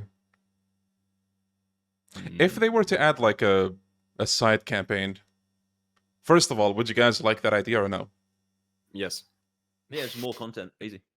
Okay, well, if that's the case, who do you think would be the best character for that side campaign? The obvious Yeah. answer is Rikia. Mhm. True, actually, yeah. Huh. Yeah. Yeah, I would take a Rikia campaign. Playing some of his time before Kiryu rocks up. Yeah. I think people would also be very happy with Mine because just people love him. Yeah. Also, he would have to have a multi-style approach because he's the only, or rather, the first style switching boss that we had as a final boss True. in the main lines. Yep. Mm, And the Yeah. RGG clearly want to do something with Mine. They keep saying how much they like his actor, and Yeah. is he dead? Is he not dead? Oh, he's a Ooh. great actor. just watch them retcon the ending, like Yeah. completely. All we hear, like, it's still the same cutscene, but all you hear is a tiny, like, scream where they've landed on something. Boing. Yeah, literally. Yeah, exactly. Yeah.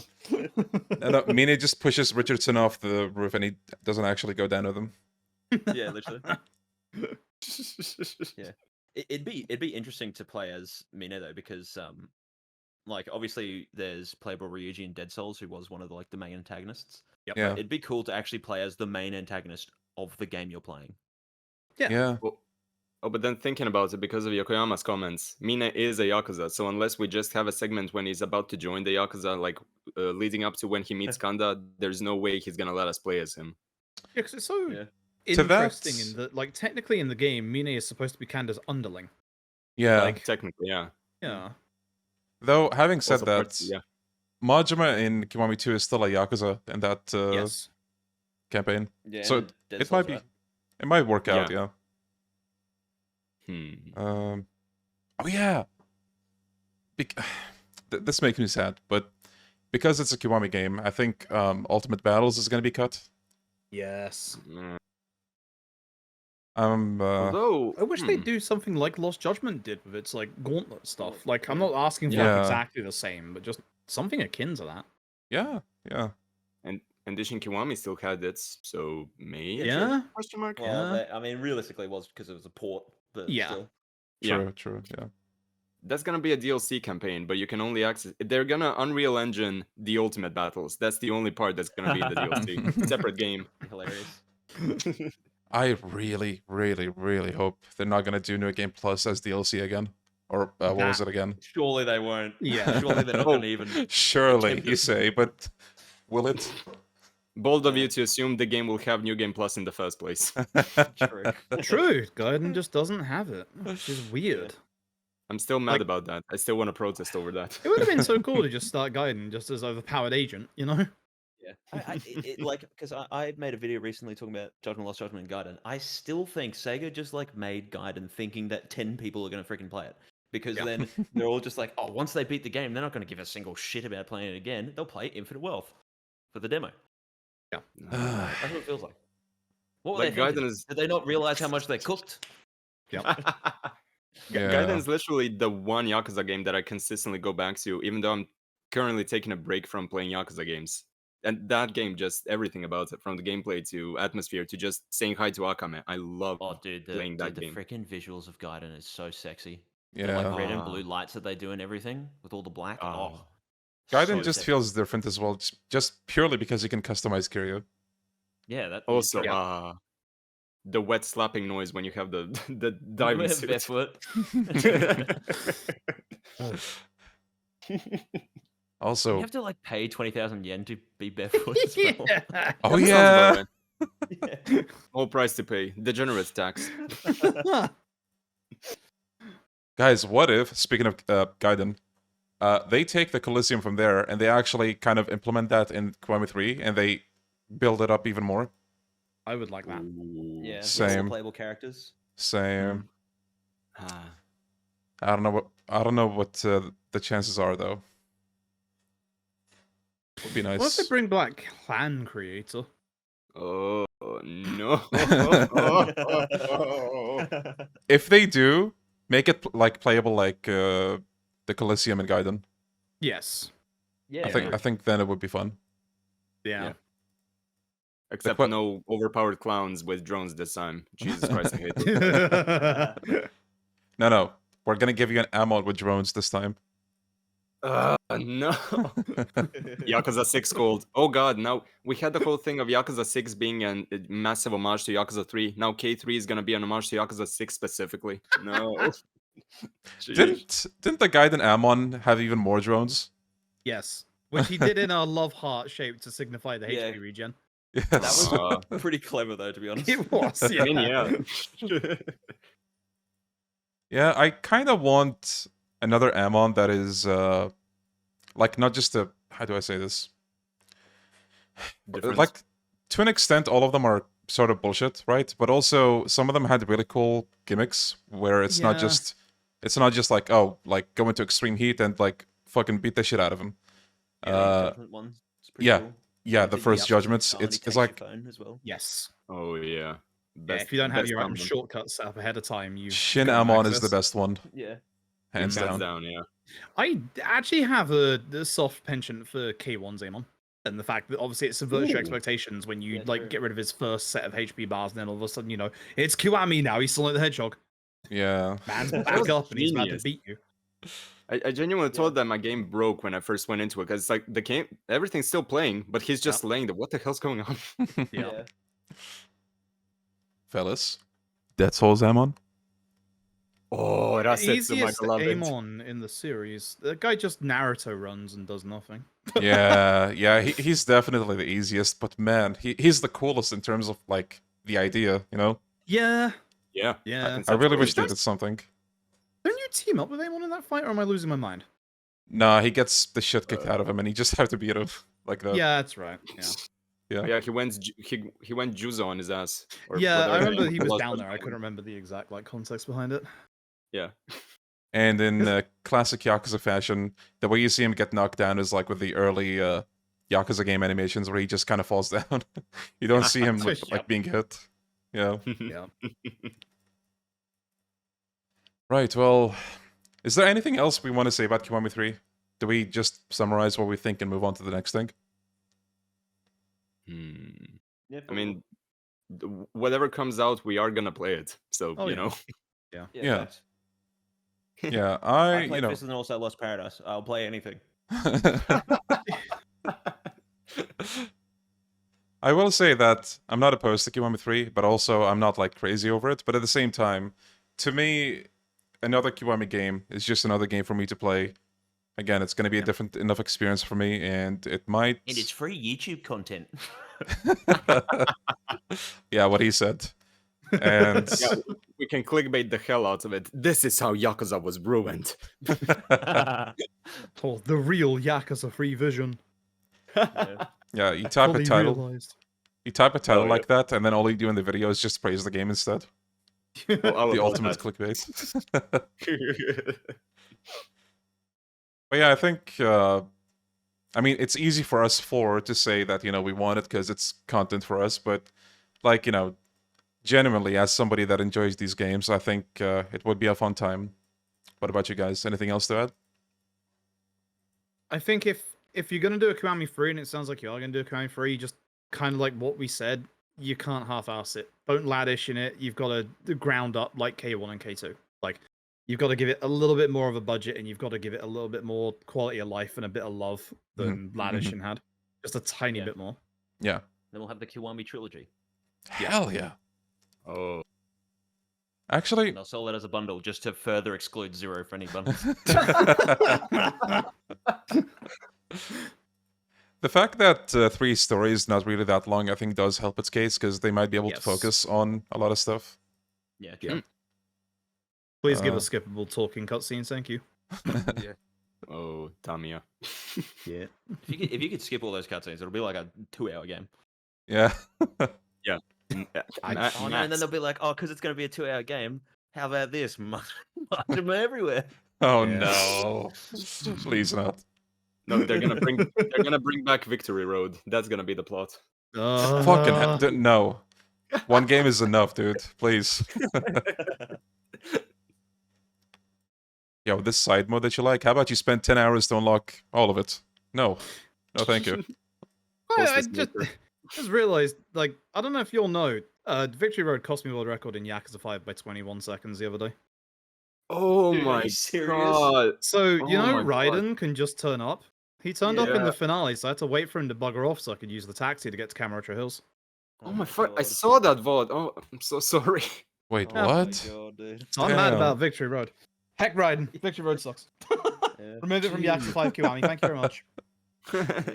Literally a Raiden jump scare. Oh, Literally. dear lord. Okay, well, there's a topic that I do want us to talk about. We basically talked about the whole thing a little bit, but I want to talk about like the idea of making a Kiwami game. So when people currently talk about Kiwami 3 and I want Kiwami 3, Kiwami 3 that and this, people, or rather, I've seen comments saying like, screw Kiwami 3. I want like a Kuroyo Kiwami or Dead Souls Kiwami or Kenzan, whatever. But as we've said before, the main reason, like, people are probably saying Kiwami 3, well, first of all, it's the most obvious next entry. And me personally, as much as I would like a Kiwami of, Kuroyo or Dead Souls or Kenzan,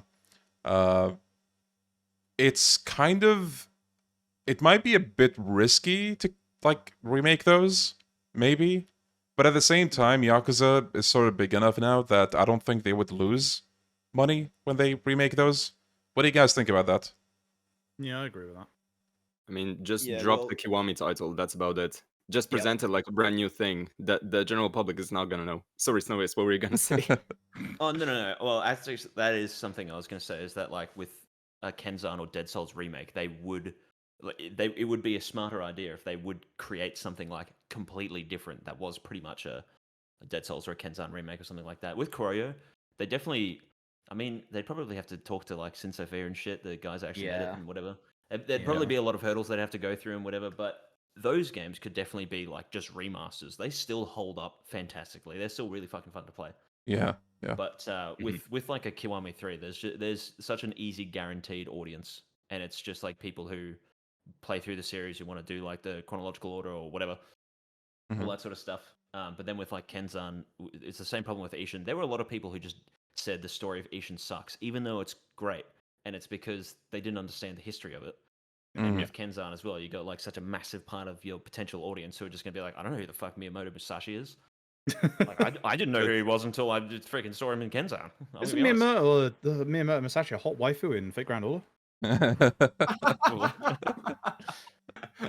Oh god. And then with like Dead Souls, it's just such a completely different genre of game. Yeah. That, like it's kind of harder to predict if your fans of your current games are gonna like it. At least with like Yakuza Like a Dragon, there weren't many RPG elements in all the games and whatever, but there's the only shooting elements is just when you pick up a gun and shoot it. Yep. Mhm. So it is like a bit riskier if they were to remake those sorts of games compared to Yakuza 3. Yeah, Definitely. and I'm like piggybacking off of that. I'm about to contradict my own ass so much here when I say, with K3 they need to like full Kiwami it. I feel like the one game that would really benefit from an Unreal style Ladishin remake is Dead Souls. Yeah, Like, facts. Yeah. The shooting would actually work. Yeah, like I think if you just add moving and shooting at the same time, that Yeah, isn't literally. just a strafe thing, a proper frame rate, better controls, like just that little bit of quality of life, I think people would really like it. Like, Import Fortnite assets, easy.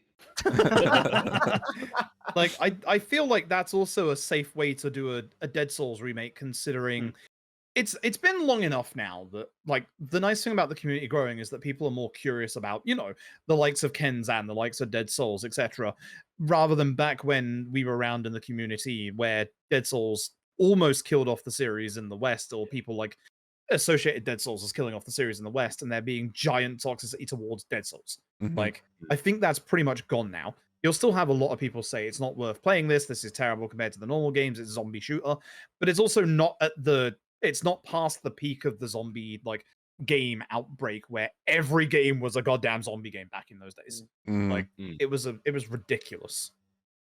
So yeah, I feel like a Laddish in style remake for Dead Souls would actually work for that game, but K3 needs to be full on from the ground up like K1 and K2. Yeah. Honestly. I would definitely take just remasters of Kurohyo as well, because like Snowy has said, I do think they still play really well, and Imagine they're... those games on the Switch. Oh, hell yeah, dude. Dude, why didn't they do that? Dude, I would buy a Switch for that. Jesus. Literally, just put like a dragon in the title, it's gonna sell like hotcakes. Yeah. Mm. You I mean, could it is you in could the be title, lazy isn't and call it? it Like a Dragon handheld. Like, Yeah. Or like a Black Panther. I don't know. yeah. Like a dragon born to be wild. You know, thinking about it, what was the Japanese title again? Kurohyo, Ryuga Ryukyo Gotoku. Gotoku Shinsho. What does the new Shinsho mean? chapter. Oh, Yeah, think of it in that vein, like new character, new blah blah blah generation, something like that. And then the second one was just Ashura Hen, which would be Ashura chapter. right.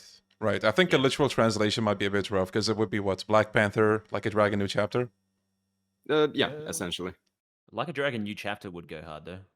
Yeah, Yeah. that might work as Something well. like that. Or I mean, like... it would make sense because we have so many characters that are in their, they're. I'm not gonna say it, but they are older for video game protagonist logic. And then we have Tatsuya, who's 17, then 17, 19. yeah. I mean, Tatsuya's kind of wild because, like, without going into too much into He's story born stuff. to be wild. Yeah, Oh! like without going too much into story stuff, the dude kills a guy at the start of the game. Like, Yeah. how often is that? How often does that happen in RGG games? Like, Kiryu doesn't kill Sohei Dojima. Yeah. Like, he just takes the fall for Nishiki. Like, Yeah. Sajima doesn't So kill anyone. yeah. The fact that they managed to humanize him in spite of that is just like bloody hell. Well Yep. done. Yep. I hated Tatsuya when I started playing, and I was like, damn, now he's my Yeah. favorite protagonist ever. The guy Yeah, he has is such a great arc. he's cocksure. He just wants to fight, like, and yeah, like, without going again into story spoilers, like as you say, his arc is like really well rounded, like really well done. Though the second game starts getting Yakuza 5-ish with the philosophy thing. Yeah. He definitely mentioned the word significantly less than 5 did. I'm not gonna say the actual number, but I did try counting it one time. How much was it? Well, keep in mind that, okay, for the sake of one video that I'm kind of working on, I realized that, because I think Captain Epic made a full... Yes. he counted every single Yume mention in 5. Yeah. Yeah, he did.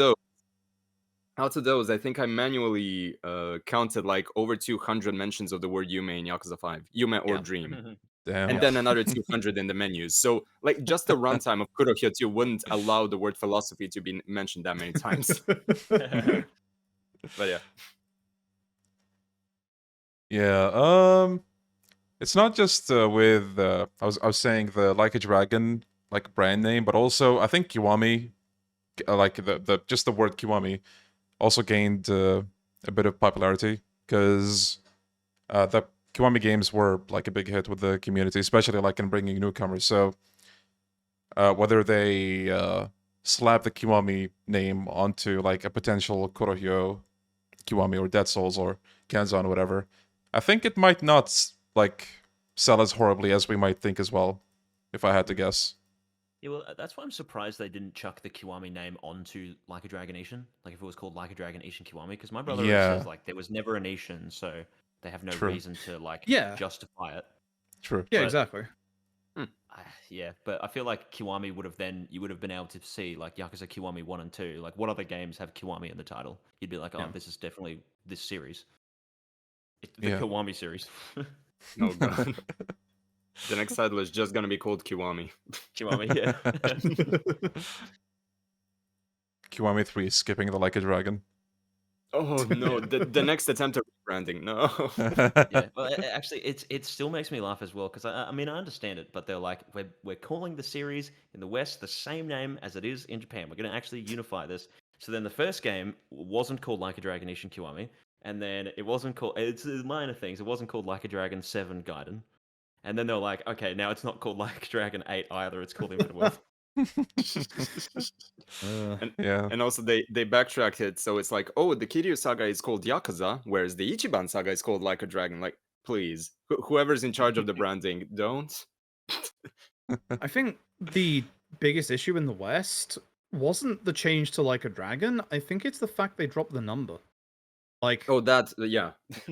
like Yeah. I, It makes Yeah. sense with Yakuza Like a Dragon though, because it was like so different to everything, and I still think that they were expecting like them to do like Yakuza Like a Dragon 2, yes, but then they wanted to drop the Yeah. Yakuza name. Yeah. which is weird because there's definitely been out there, not just for the TV series. I saw like a shot from like a show floor, like an English show floor, where it was like the actual title said Like a Dragon Yakuza, and it's like, what are we doing? Like actually, because you can't go backwards because people get even more confused. Like, Yeah. They're just gonna throw in. Wasn't there? I think there was a Persona game where they had like a Yakuza-esque knockoff that they were playing in game. What was the title of it? Wasn't Persona Like a 5 Dragon had it. Yakuza or something? Yeah. Yeah. yeah, it was a movie in Persona 5 Raw, or Oh, yeah. just Persona 5. Hmm. There is a topic that I do want us to go into, but it's also a tricky topic, so I don't know how to actually even like formulate the words. But whenever the topic is concerned about, you know, playing the originals or like, you know, play the original, it might be better, or you know, what like that kind of thing. I don't even know how I'm trying, or like what I'm trying to really ask here, but it's like when you want to appeal to somebody, to like if you want to like make a game appealing to somebody, you want to kind of make it sound fun, right? I think that's as basic as it gets. Hmm. But at the same time, there is a fine line you like have to walk through, where if you do a little too much of something, it might just completely turn off a person from trying that thing. Yeah. So, like, again, I don't know how to ask this, but for example, with the original Yakuza 3, if somebody doesn't want to play the original, what do you do? Like, what do you tell them? They want a Kiwami 3. Depends on when they don't want to play it. Like if they say it right now, it's like, well, tough luck. If you say it down the line, well, you do have a Kiwami 3, so at least you can experience the story. Like this is coming from a person that is a massive fan of Yakuza 3, but speaking from personal experience, I've had friends who had fellow acquaintances who tried to get them into the Yakuza series, and it just put them off of the Yakuza series because everyone was like, "Oh no, it's so amazing, you'll love it," and then sure it is. Yeah, literally that effect. So Yeah. just as far as I'm concerned, there's no right way to recommend the Yakuza games because no amount of praise will fully exemplify what these games do well or don't do well. So I'd just be like, play the Yakuza games. It doesn't matter when you play one, but like if you're itching for a fix, for lack of a better word, there is more than enough material there. Like, Yeah. I don't know. Right. Sometimes when you see, people talking about the topic of Kiwamis in the originals, it might, like, some people talk about the originals as if they're superior to the Kiwamis in every way. And, like, fair enough if you think that. But at the same time, when the topic is about a certain Kiwami game, it almost seems like what they're saying is just kind of nitpicking. Like, for example, the fucking Kiwami 2 shiny Omi Alliance floor. It's like, dude, I get it, but can you please, like, let that go? Yeah. Like, oh my god. Yeah. I feel like so much of that would be fixed if you just have the OG 1 and 2 available. Like, no one would give a shit then. Yeah. Yeah, well, that's the thing too. When people say like, "I'll play the PS2 games and whatever," I always just think like, when someone's got a PS4 and they're like, "What game do I play?" and someone says the PS2 games, they look at you like you're fucking stupid. How are they gonna play it? And I see a lot of people say that they're just like, "Oh yeah, go play." Like before Judgment, Lost Judgment on PC or something like that. Go play Judgment. Oh, I can't because I have a computer. I don't have a PlayStation. Yeah. It's the same energy as when you buy like an RTX 4090 to play, I don't know, Tetris. RuneScape. Age of Empires 2. Yeah. Custom Zero. Yeah. Ooh. There you go. Hello. No, I get that. I've got a friend I've been speaking to recently who's been getting into the series. They just finished 5. They started with OG 1 and 2 on the PS2, and like they actually started with those OGs, and Mhm. like they're happy they started with the OGs. Like Mhm. this is somebody that who's like views that I'm actually happy to see, because everyone I see these days, obviously we tell people to start with 0 or LAD, blah blah blah, Mhm. and like the way that they've come about it is that they very much like the PS2 era games, etc., etc. And Mhm. as they say, like OG1, especially OG2, is like a masterpiece of that era, and they are. Like Yeah. OG2 is in my top 5 PS2 games. Like, Yeah. but it's like you can't tell everybody to go play a PS2 game. Like, Mhm. especially when it's not readily available and easy to attain. Like, it's harsh. I think I agree with Gokudoni that it wouldn't be as big of a problem if the original was still available. Like, Mm. I think Yeah, that would it's- resolve a lot of issues. It's mainly that I remember when I talked about just the prospect of Kiwamis, it was always I see the originals and the remakes as complements to one another. They're not Yes. meant to be replacements. Yeah. But Yeah, literally, they're RGG completely different themselves, yeah, but RGG themselves just says, oh yeah, K1 and K2, they're for all intents and purposes mainline entries. They're the intended route, and it's like, well, yeah, it makes sense that people are gonna be more nitpicky, even if the nitpicks are moronic at times. So yeah. It's the Yeah. Capcom thing of RE2 and RE3 remake. Oh, GOG. Which is weird.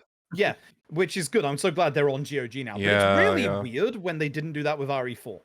And they did for RE2 and 3, where it's like, hey, RE2 and RE3 are the versions of RE2 and 3, and then all of a sudden, hey, here's the old versions. Like, thank you for Yeah. that. It's very Yeah. strange. Genuinely. Thank you for that. Here's hoping Yakuza 1 and 2 can also get the same treatment. Mm. Because they already I have the hope HD that releases. Switch. Just port them. Yep. Yeah.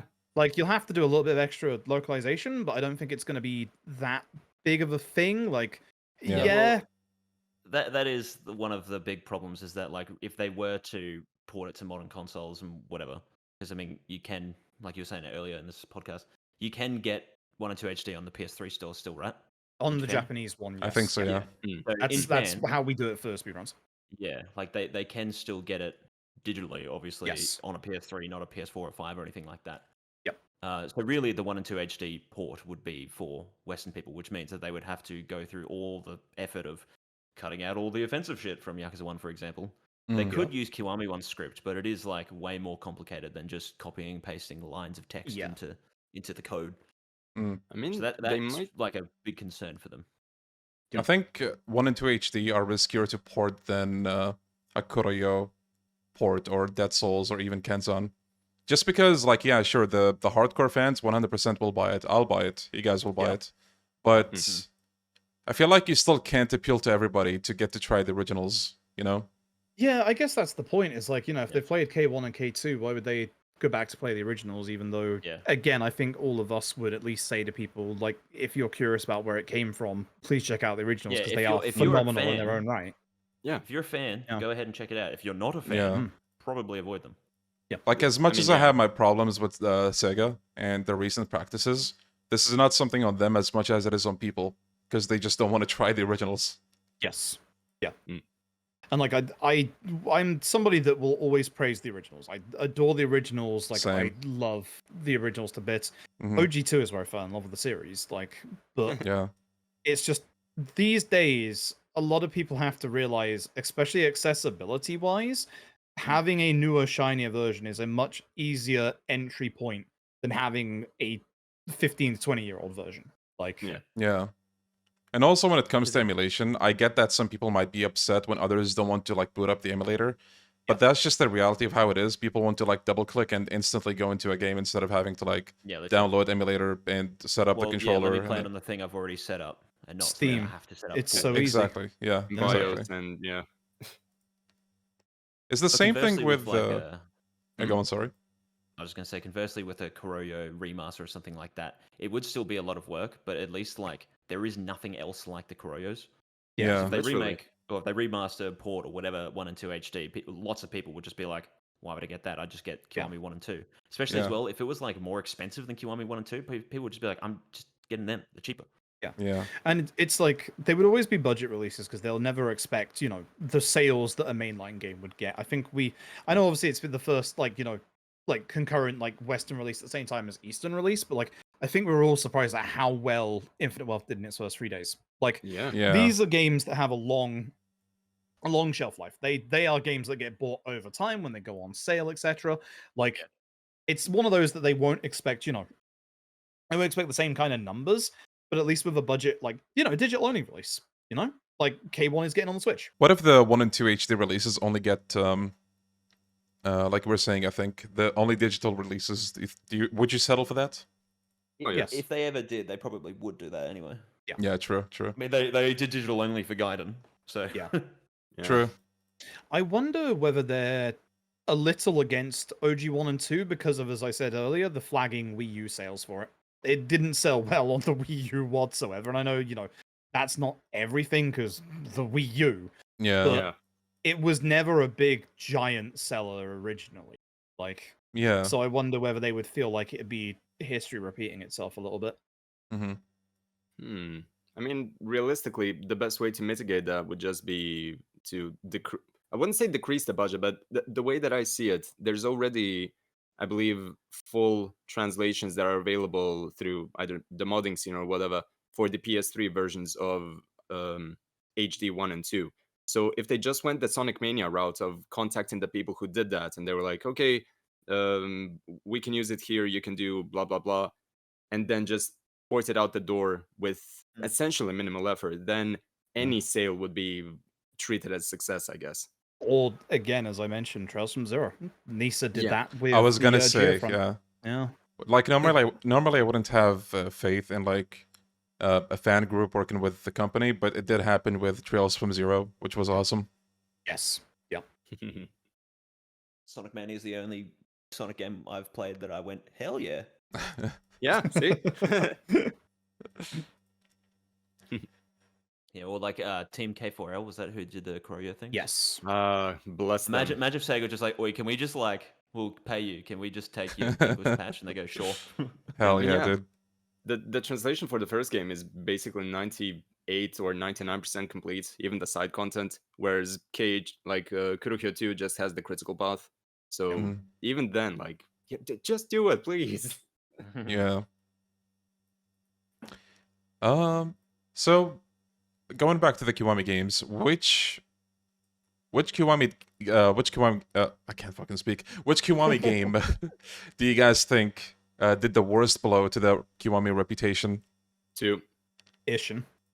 Ooh. Yeah, honestly, Ishin. Well, I mean, because we didn't call it Kiwami here, but Yeah. Like, I guess, I mean, I can understand the response to 2 because like that has Kiwami 2 over here rather than Ishin Kiwami. Mhm. As someone who's played like obviously the original Ishin, Mhm. definitely Ishin Kiwami, but as I've always like said to people, I think like everyone kind of knows the issues that we have with Ishin Kiwami are only because we played the hell out of the original. yeah, For exactly. the Western release and the people in the West that have got that for the first time, it obviously feels dated because it is based on a game that's like, you know, 10 years old, but it's not quite as bad as K2 where the combat feels off. Yeah. Like, Yeah. and Yeah, there's a but, piss yellow filter everywhere. When I streamed Kiwami 2 recently, I was reliving some of the fucking awesome things that they did in Kiwami 2. Some of the extra like quick time events and whatever. Yes. And like when you're doing that Jingwon battle on the road, how like the man in black rocks up and you got that shot of Kiryu and him walking sideways and they're staring at each other. That goes so insanely hard. Yes. And like people upset about the soundtrack still. The new original songs still go insanely hard. Again, in that Jingwon like final battle. Oh, that The song. freaking the metal guitar going. It's very obviously Chiriaki. She's going insane, and then you go up the elevator, and it's just like Jesus Christ, am I fighting God? What is happening? and then the Omerta, how I don't know how to pronounce it. The second last theme. Yeah. That's Hidenosho is just like, here you go. You remember the Ishin final boss theme? I'm doing it again. I'm doing this shit again. Jesus. And then you do the final boss, and it's so freaking cool. Yeah. Yeah. It was extreme. Damn. Oh, Mic drop. That's pretty Kiwami of you. Exactly. I agree with you in that, like, especially as you mentioned earlier, like OG2 didn't have a full 3D Kamurocho because those games weren't full 3D. Like, that's the thing that K2 did well, was it took like that segment and said, we have a full 3D map Kamurocho, redo it, all of it. The intro to it there is so sick. Him running towards the camera and shit. It's so cool. I love it so much. Yep. They nailed that. Like, they absolutely nailed that part. Like, K2 definitely nails some things better than others. It restructures a couple of the set pieces. The 16-bit building is restructured a little bit so that you don't have, like, some weirdly long corridors where you're just running past enemies or have long-range enemies with guns. Like, there's obviously still the gun corridor. But, like, in the very start of the 16-bit building in OG2, where you cutscene hit the man in black into the barricade and then just go straight up in K2. In OG2, you have to go down this really long corridor, and then there's a cutscene behind you, and then you have to run backwards. It's I weird. remember that. It's so weird. Like, K2 does cut a little bit of the fluff, which is actually kind of nice. Yeah. And it adds a little bit more fluff when running through Theatre Square, which is even longer because they're like, hey, we've got this underground bit under the bit next to the camera, like the bloody Millennium Tower. Go down here and then up here and go around. I always forget about that. Ring Hut's down there. It's a real place, but yeah, you could eat there in like one game.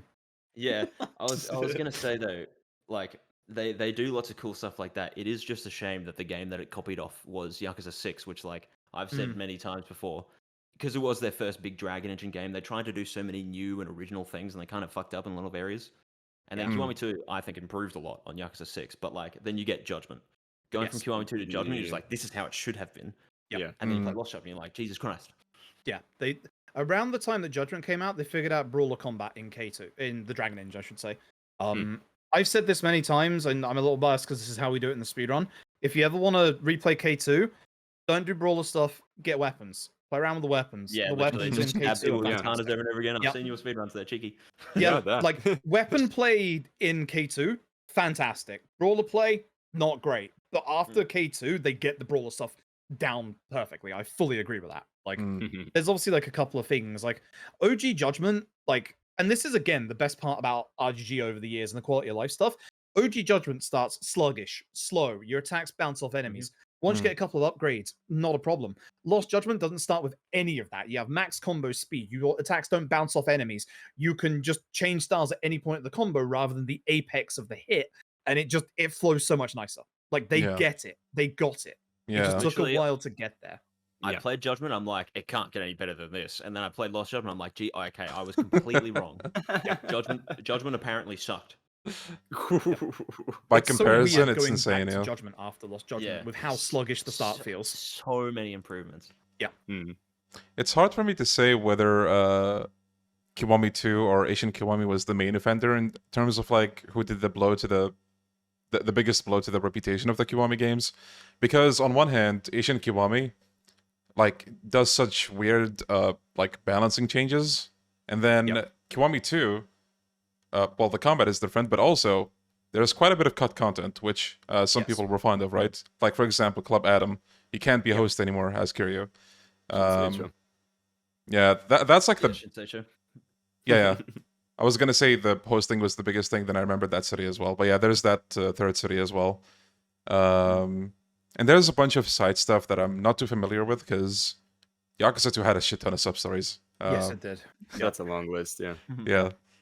I mean, the main reason why I usually put K2 under the bus is that, from my perspective, whenever I hear either criticism or just general talk over Ishin, or rather Ishin Kiwami specifically, people don't say, "Oh yeah, it's another Kiwami game." It's like, "Oh yeah, it's that one weird Ishin thing," and they kind of stop there. They don't really put it under the flag because it isn't deliberately in the name. There were Yeah. people that when I first started doing coverage of Ishin were like, "Why do you keep calling it Ishin Kiwami? It's not Kiwami." And I'm Yeah, like, I get that. "Shithead, read." Yeah. So yeah, because that. Yeah. Yeah, well, obviously, I mean, I don't know about you guys. I think Yakuza 2's story is much better written than Yakuza 1's. Yes. Am Fully I agreed. wrong in saying that? Okay. I think the opposite, to be 50-50. honest. I think the weird shit with like, here's 7 important characters, fucking die, see ya. I think the overarching story is better, but I think the one-to-one between Kiryu and Nishiki in 1 is better. Like, Yeah, I think it's 'cause I more was gonna say, personal. Like, another thing with Kiwami 2 is that it didn't add any extra like story cutscenes or whatever. And Excuse even me, though, like, Majima Saga exists. well, yeah, but that wasn't part of the main story. I mean, with What was that Kiwami 1, with Kiwami 1, even if you didn't really need any of those Nishiki cutscenes, it's just the added context adds so much more to the story. And then Kiwami 2 just didn't do any of that. yes. Yeah. I Mm. mean, Yeah, no, I agree with that. like Yakuza 2 is the more exciting game to explore, but then to me, from a writing perspective, it has the issues of, oh, we have so many villainous groups, none of which are fleshed out enough. So it's like, oh yeah, Yeah. boss 1, boss 2, boss 3, the Secret Korean 73, and you know, And here's Whereas Hayashi in- again. I don't know why. He's just back. literally that. Like it's fun as hell, and then it's like, wait, why are we doing this? Why Yeah. is there a castle? That Yeah. type of stuff. Yeah. One of the reasons I do prefer 1 as well is because it's a more focused story, but at the same time, I do understand both you and Froob, Snowiest. Yakuza 1, like, if you go back and just watch the whole story, how do I say this? It really seems like a PS2-ish story, because Yeah. Yeah. Kiryu almost says, or he's very, very, very stoic, but like, I don't mean like in a Batman natural Kiryu, that's what way. I call him. What'd you call him? Batman Kiryu. Yeah. That's That's one a Kiryu perfect to way. Yeah, that I is do accurate. I do feel like it's a natural response because he's just spent like how many odd years in prison, like, True. and he's just come back to a world there's cell phones now. The guy Yeah. gets given a cell phone. And it's like, the fuck is this, dude? Fucking MySpace. Yeah. Like, am I supposed to hold this up to my eye? What am I supposed to do with this thing? And it's Yeah. like, you know, he's obviously like a little scared of the world like coming out because everything's changed so much. Like, we Yeah. don't really get that kind of technical improvement these days. But it's like, yeah, like, Yeah, but then there's also the scene when you're on the boat and there's people throwing grenades Oh, at the God. boat, and the grenades are like 2 centimeters away from Kiryu, and Kiryu does not flinch. He just stands there. He doesn't care. Like, that's Batman Kiryu. He doesn't care. Someone could be like shooting 1,000,000 bullets at him, and he just doesn't. He walks straight ahead. I mean, It's, this it's is the just really same weird. the same person who mid conversation just punches a statue into dust. True. Because like Kiryu dodges a heat-seeking missile in Yakuza 5, but that was a Oh. gameplay thing. They're always ridiculous. Yeah. Beautiful. In the actual story, Yakuza 1 Kiryu would dodge a heat-seeking missile. And it'd be part of the story. Like, also, here's another thing. Do you remember the freaking color gang in Yakuza 1? What Yes. the Yes. fuck was the point of them? Yeah, Yes. they turn up for a second. It's like one of these gangs has Haruka, and it's like you fight them once, all right, they're gone forever. You fight the next one, they're gone forever. Or even like the Snake Flower Triad, like they were more involved than the color gang, but they also yeah. just rock up out of nowhere. They're like, "Here, we've taken Haruka." You beat him up, and he goes, "Okay, bye." Yeah, it's like I'll see you in the Yakuza 3. yeah, it's like you have this like nice little backstory about how at one point they've like captured Kiryu and they're torturing him, and it's like, Yeah. okay, cool. And then okay. Kazuma does like slow-mo Matrix shit. to, like, rescue him. I mean, I love that they didn't. It's so weird. It's such a weird story. Yeah. Jeez. That's why I really like Judgment 1. Like, I'll keep going back to Judgment 1 and how it like goes between like obviously Captain Hammer and obviously the Matsukane family, like Yakuzas, and then you got the Kane gang on the other side. And there's always a good story reason for why it's one of those groups fighting you at different times. Like, Yeah. the story actually gives you a good, legit reason. Like, Captain Hammer goes into hiding. Therefore, the Matsukane family aren't after you for ages. It's the Kane gang instead. Like, it's such a well done thing of just, hey, here's a legit, like an actual legit reason as to why everyone is going after you, rather than just bundle everybody together and see what sticks. Yeah. I Yeah, will it's like say range though, if the really. drone tech was not in Judgment, I would fucking probably hate that game. Oh my god! Like, Uh, all right, like I get it. Yakuza fight spawns are nasty. They're a little too frequent. But the fact that Judgment's fight spawns can start on you from half the fucking map away is just stop, Yeah. stop. fair. You guys remember that like Chinatown Street in Yokohama in Lost Judgment? How it just I hate it. constantly spawns enemies? I hate it. It was great. It's for fun, ruining. you know? It's ruined so many speedruns for me. I hate it. Yeah.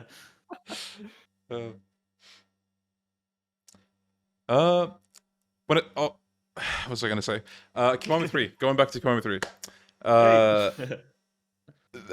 When the idea of Kiwami-3 being made again gets brought up, what do you guys think of the argument that instead of doing Kiwami-3 they could have focused on something else? Well, They people are. go mad at me. Yeah. Yeah, they are. People go mad at me. It's like, oh, if they do a Kiwami-3, that means like we'll never get a Like a Dragon 9 or something like that. Like Yeah. they're gonna do it on the side. They'll get like Yeah. Team B to do it or some shit like that. It won't be hard. Games take a while to make, folks. It's literally, they said 4 years between every mainline game. Like, they're not taking away from the next few games because they Yeah, have literally. different teams that work on different things. They've And said they have a how like they're huge team. Yeah, Yeah. they've said how the like minigame teams like go from game to game. Like, Billiards was only in Guide instead of Infinite Wealth, but Billiards will absolutely be back in the next mainline game. Like, Mm. I completely they forgot have they different had in teams the, working on stuff like that. I completely Yeah. forgot that was in Gaiden. They can just bring it back in 3 now. Exactly. Yeah. Yeah. Yeah, exactly. Like it's not like game development isn't just a simple, oh, we only do one thing at a time. Remember, yeah, RGG literally. have said like a couple of years ago, 2021, I think, they're working on a new IP. We haven't seen that. That didn't take away from anything we've gotten since. Yeah. Like, Yeah, the way I see it is just okay. We need to put something in between the major releases. It's not like it's gonna the story is gonna suffer because we made the Kiwami-3 as opposed to I'm gonna say a Gaiden Akiyama or whatever. Yeah. Yeah. Also, I did say this, I think, in the last video that I made, but at this point of time, it feels like we get 2 RGG games a year. So eventually, I think, I don't know, maybe it's a stretch to say, but I feel like most of us are gonna get what we want if there's a wish list that we have. Like, for example, okay, maybe this is a far-fetched example, but Dead Souls Kiwami. Maybe it's gonna happen. You never know. You never know. They've got Hammer of the Dead or whatever. Exactly. Yeah. Kurohyo remasters or Kiwami. They might happen eventually. Yeah. You never know. Yeah. Sega is a company. They need to make games to make money, so they will make games. yeah, like literally, like looking over the release stuff. Like this is from when they were like actual RGG Studio from 2012 onwards. The Yeah. only years that they didn't have a release in were 2013 and 2022. Like, Yep. just But because even they're then, working 2022 technically had the Kaito files. exactly, yeah. Actually, yeah. Like Mm, even though they're obviously like working on one thing, doesn't stop them from working on anything else. Like, yeah. We've gotten spoiled. That's kind of the long and short of it. We're just Yeah. so used to them delivering, banger after banger. And then you look at some other series that have been, buried since the PS2 days, and it's like, well, okay. Yeah, see, if we were talking about, I don't know, Rockstar, for example, they make quality games, but they also take a while.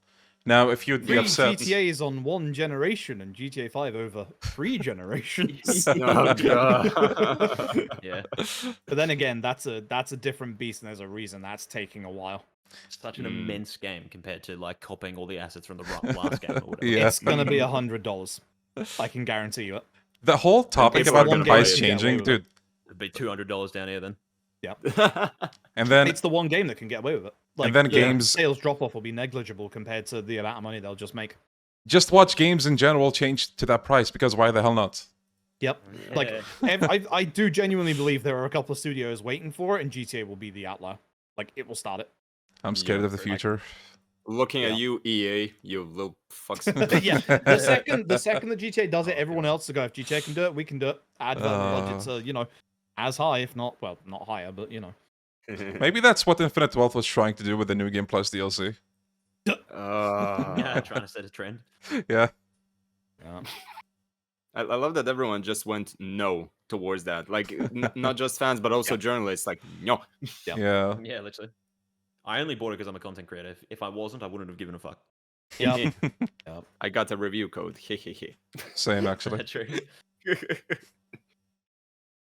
Jeez. Okay, wait. Actually, sorry, what were we gonna say? Well, I'm not sure, but did you have something in mind that you wanted to say? Since we're talking about the game industry, I remember reading something yesterday that feels like a bit Yakuza adjacent. But Go on. you know the game Visions of Mana? Yes. The studio, Oh right? god, yeah. Oh NetEase. man. NetEase Nagoshi. That basically. Yes. Yeah. Yeah. Like I don't know what happened. I'm gonna be honest. and also Visions of just me, I Mana don't know what released, and on the same day, NetEase announced they're cutting back the studio to Oh. look towards shutting it. Yeah, fuck Yep. you, Tango Gameworks. Yep. Oh, I can't believe That just Crafton have reminds me saved of that Tango. situation. That's wild. I'm so happy about that. Hmm. Yeah, I am. But it's like the game industry is so volatile right now. I think Yeah. we're very lucky that RGG is in a what seems to be a good spot.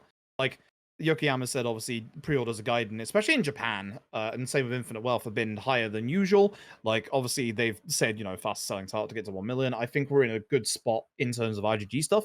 I still want RGG to work on whatever they want to work on, rather than just be pigeonholed into like a Dragon / Yakuza constantly. Mhm. But it's one of those nice things where they seem to have stability, whereas there's a lot of video game devs at the minute that just don't have that stability. And as you say, how many years has it been since Nagoshi Studio was formed? They've done a lot of interviews, and it's got to be this year or next year we see their game. Mm. Like, it's going to take a time for their game to come out, but it's got to be around the time where we start to see the fruits of their labor. Yeah. I'm so curious as to what it's going to be. Hypothetically, if Yokoyama as well was to follow suit and leave RGG Studio, do you guys think that would be cause for concern or no? Yes. I would I- honestly say no.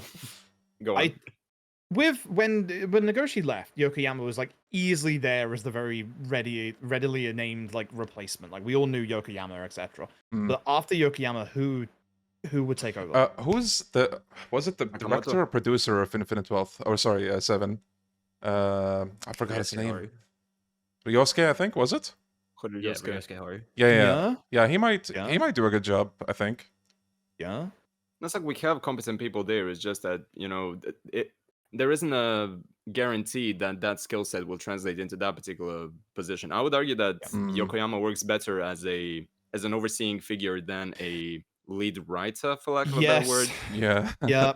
I think Sometimes I've you can't complained cook enough. with writing, so Yeah. Mm. he did write Yakuza 4. Yeah. I think But I've then also, complained enough about how Yokoyama can't write multi-character stories. Okay, guys, don't forget, Yokoyama wrote minutes. Yakuza 0 for your information. Yeah, I get the feeling either he Don't- was very and restrained. Don't say that to or- the Nagoshi fans. He single-handedly made the entire game. Don't say that. Exactly, all of it. Yeah, Now I that feel he's like gone, the Okay. series has plummeted. The one game that's been made since he. Bro, I hate that so much.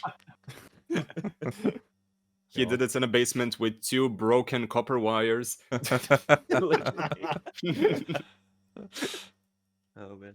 The franchise truly will never be the same again. Yeah. Well, I am curious about what he'll do, considering his very apparent involvement in Yakuza 1, Kurohyo 1, and Judgment 1. Those are Yeah. probably his most notable contributions. So it's like, maybe it's gonna be a lot darker. Maybe we'll actually play as a Yakuza for once. Yeah. Yeah. He'll still be like in his 40s or 50s though. That's for sure. Oh yeah, of course. Okay, now I have a little bit of a break/fun question for all of you. Okay.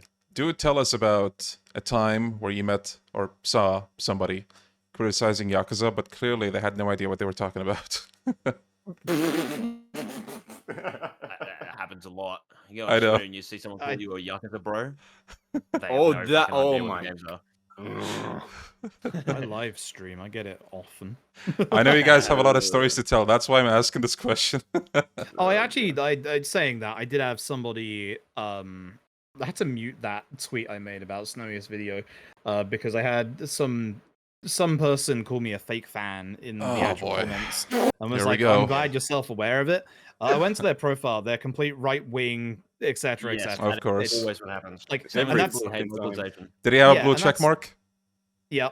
Of course they And did. that's the reason why I was so worried, like, and I didn't want to, like, go into that on Twitter, because Twitter is a hell site of trying to have a proper conversation. Because like there were people in the replies that had like actual good points about, why they don't want Kiwamis, like, Yeah. actual like very genuine like thoughts and concerns. Yeah. But it's like trying to convey that over 240 characters or however much it is, and on that hell site where everyone just wants to argue these days is like, ugh.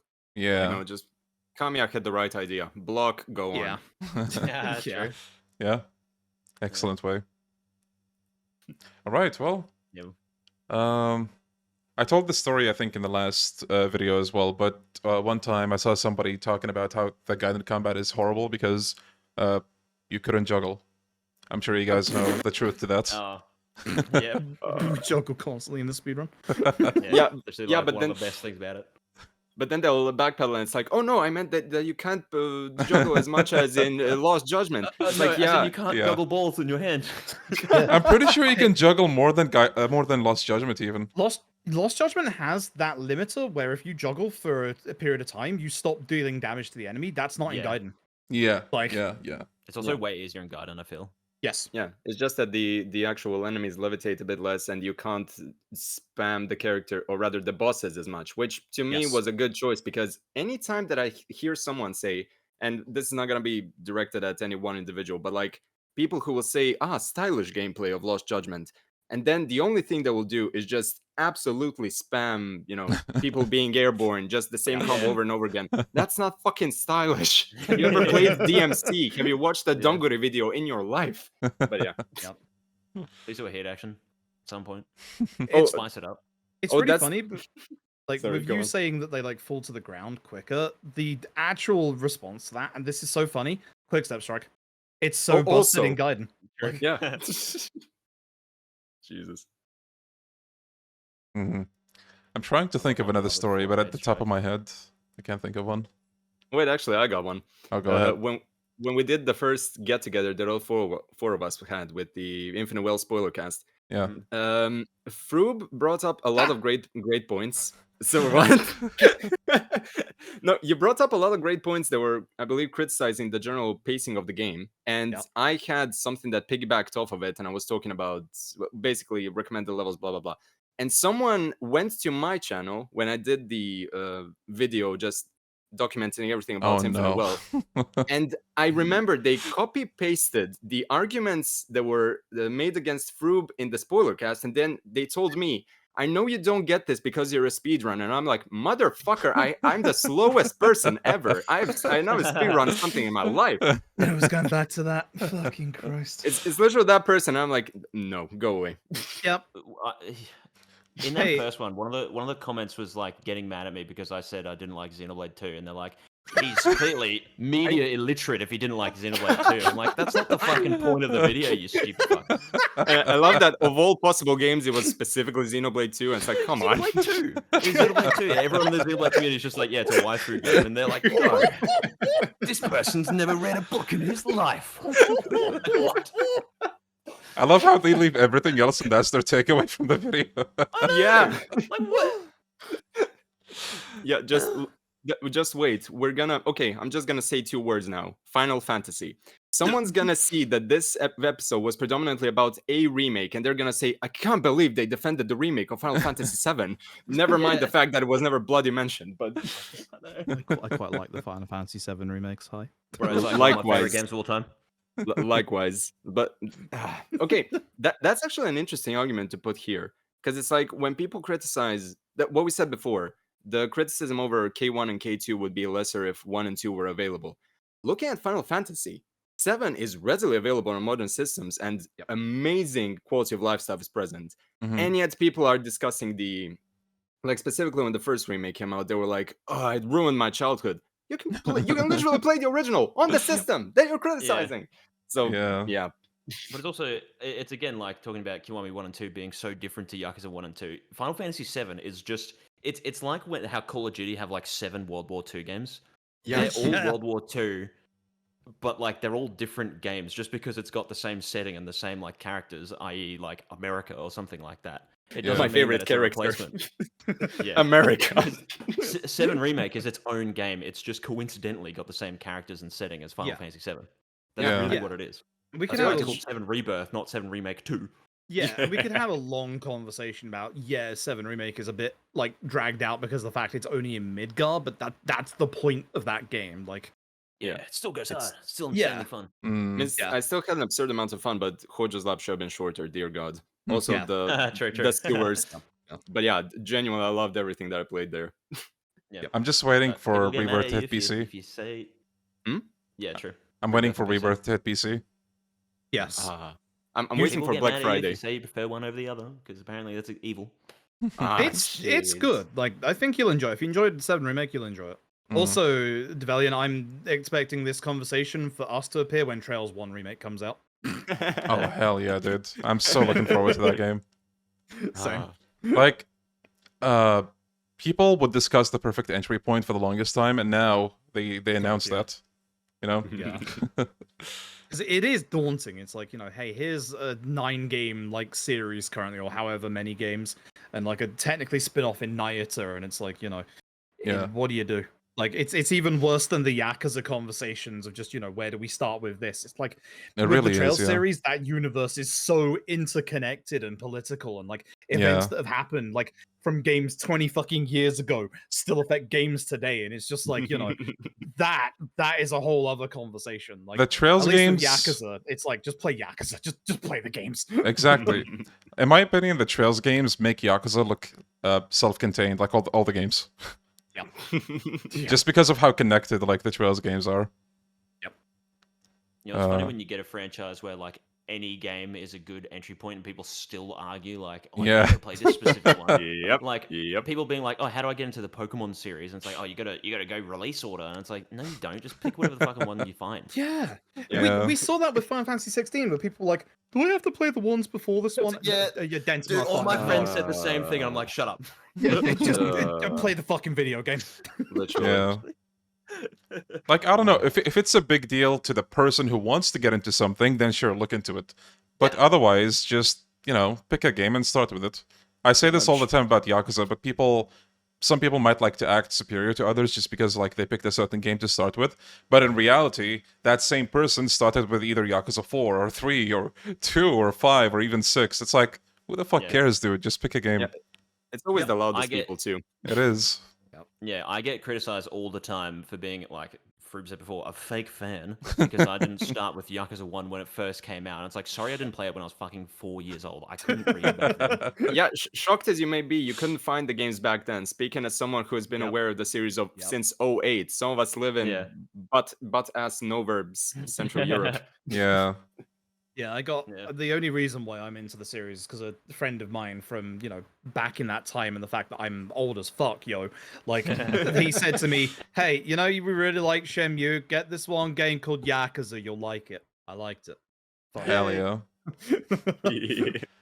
Have you guys ever seen the person who keeps on, or the people who keep on like commenting on every single RGG post saying, "Let's get Shenmue 3 or 4." Yep. Yeah, good luck with that, dude. Sega have nothing to do with that anymore, yo. Yeah. Jeez, I feel so sorry for Shenmue fans. Like, not in a condescending way, but like, man, that's just genuinely sad. I respect the hell out of them for their, continued Determination. unwavering devotion. Yeah. Their unwavering exactly. belief. Yeah. Dun dun dun. Yu Suzuki will finish his 12-game epic masterpiece at some point. Yeah, but the next game is just gonna play like Outrun. That's gonna be the twist. That'd be cool, actually. Yeah, I mean, yeah. Probably better than Shenmue 3. Yeah. So wait, Body check. does Sega just not care about Shenmue anymore, or what's going on? No, it's not. The rights, I don't think, are with them. Oh. Yeah, They that's- had nothing to do with 3. Oh, I see, Yeah. I see. Yeah. Yeah, it would be... I would But- dread to be in that Go ahead situation and, with Yakuza. Random person on Twitter, go Yeah. ahead and abuse Carlos, who just made a freaking Twitter post about Yakuza 3 for getting Shenmue 4. Go for it.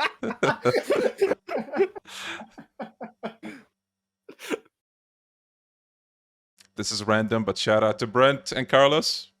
Thank you Legend. guys. Thank you guys for keeping the RGG post alive.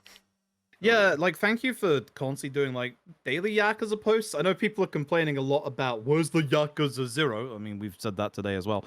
But Yeah. like, you know, seeing like daily posts from the games and also seeing, you interact with like the fans is important. It keeps up the charming and interest in Mhm. the series. Yep. Yeah. Like And they Yeah. also did the Anime Expo thing. It was mostly because of like those two. I'm pretty sure. yes, Yeah. yeah, the not the master of ceremonies. That was Vampy Bit Me. Yeah. Oh yeah. Mm. Yeah. Yeah, but they like organize it all.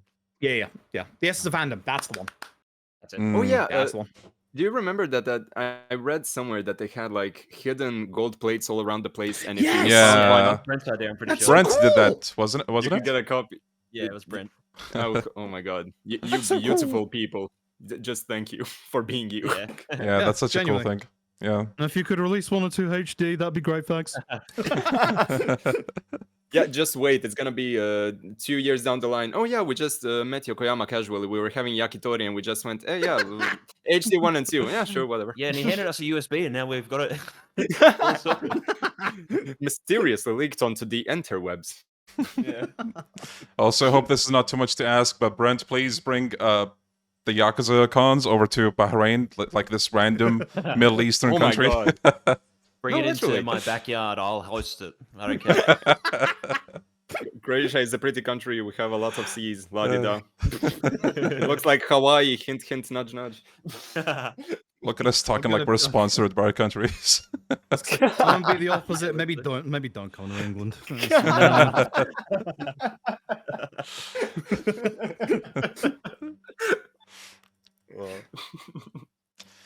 Okay, boys. Does anybody else have anything to add about anything at all before we wrap things up? I Just think keep you playing should. Yakuza. Yes. Yeah. Have fun, lads. Yes. It's sometimes easy to forget that, but have fun. It's very, very important. If Snowiest makes another video about liking the series, don't get mad on the internet. Yeah.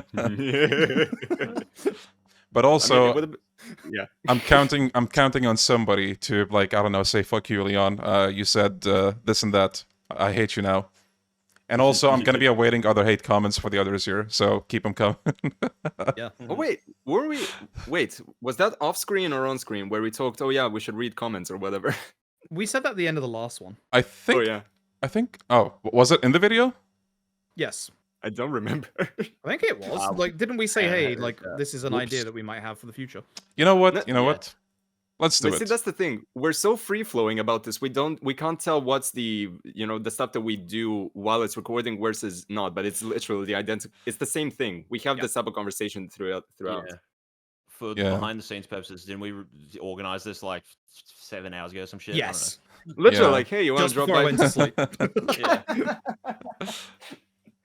I don't know. I just felt like people were talking about Kiwami-3 so much right now. This is the perfect time to fucking record this. You guys. If you ever wonder what goes on in your favorite content creator's brain, it is like, oh, I see content. Yeah, literally, I just listen to music and I come up with an idea and I'm like, oh, that'd be interesting. I mean, Yeah. literally, yeah. I made like 50 different idea folders, and they're all empty, sadly. No. I've got in my notes app just shit ton of notes, just random shit. Yeah, they do be like that. Same.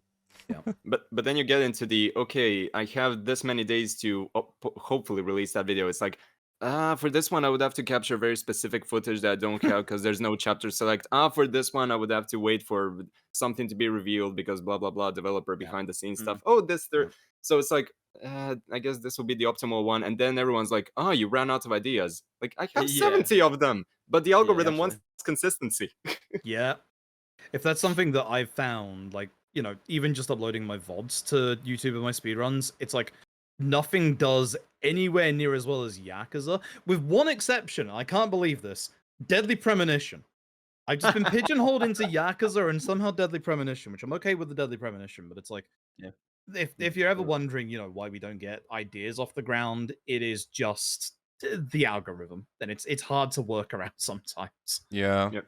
You can Yeah, find you want to be non- able to do something that you'll have fun with. Yeah. Mhm. But like, if it's not going to get views, you may as well just imagine the video in your head. Yeah, it's like I've still not done a proper like video. I was gonna do a video on, Kiwami-fying, which don't need to do that now. Thanks, Devalian. Appreciate you. No, please, still do make that video still, because I think Gokudoni as well as be a making one. 10-second video and just say, Yakuza 3, yeah, it probably, Yeah. I don't know, anyway, see ya. Yeah, Yeah, just Kev- and then just leave a link to this podcast and just like go watch this. Cool, No, no, no, listen. I'll tell you why you should make a video about Kiwami 3 still, dude. Ooh. Do you remember the video that I made that was about Yakuza 6 and 7 that was like 4 hours long, give or take? Yes. Somebody said, I ain't watching all this shit. Give me like 20-minute videos. So there you go. Isn't that the weird thing? Isn't like YouTube now going a bit more towards longer form videos? Like It an is. hour or so? It is, yeah. I don't know if I expected to see comments saying I'm not watching this, but I mean, there's all kinds of people out there, you know? Like, as somebody that obviously like does both Twitch and YouTube, one thing I will say in like defense of YouTube that's really good, if you're watching while you're logged in, you can quit the video, come back, and you'll be in the exact same place. Exactly. Yeah, I Oh, love yeah, that. yeah. Love that. And Kind you of the know, only way I consume long content anyway. yeah, and Just like doing that. good Yeah. content creators will put timestamps in their videos. Yes. Yeah. Not in the VODs, though.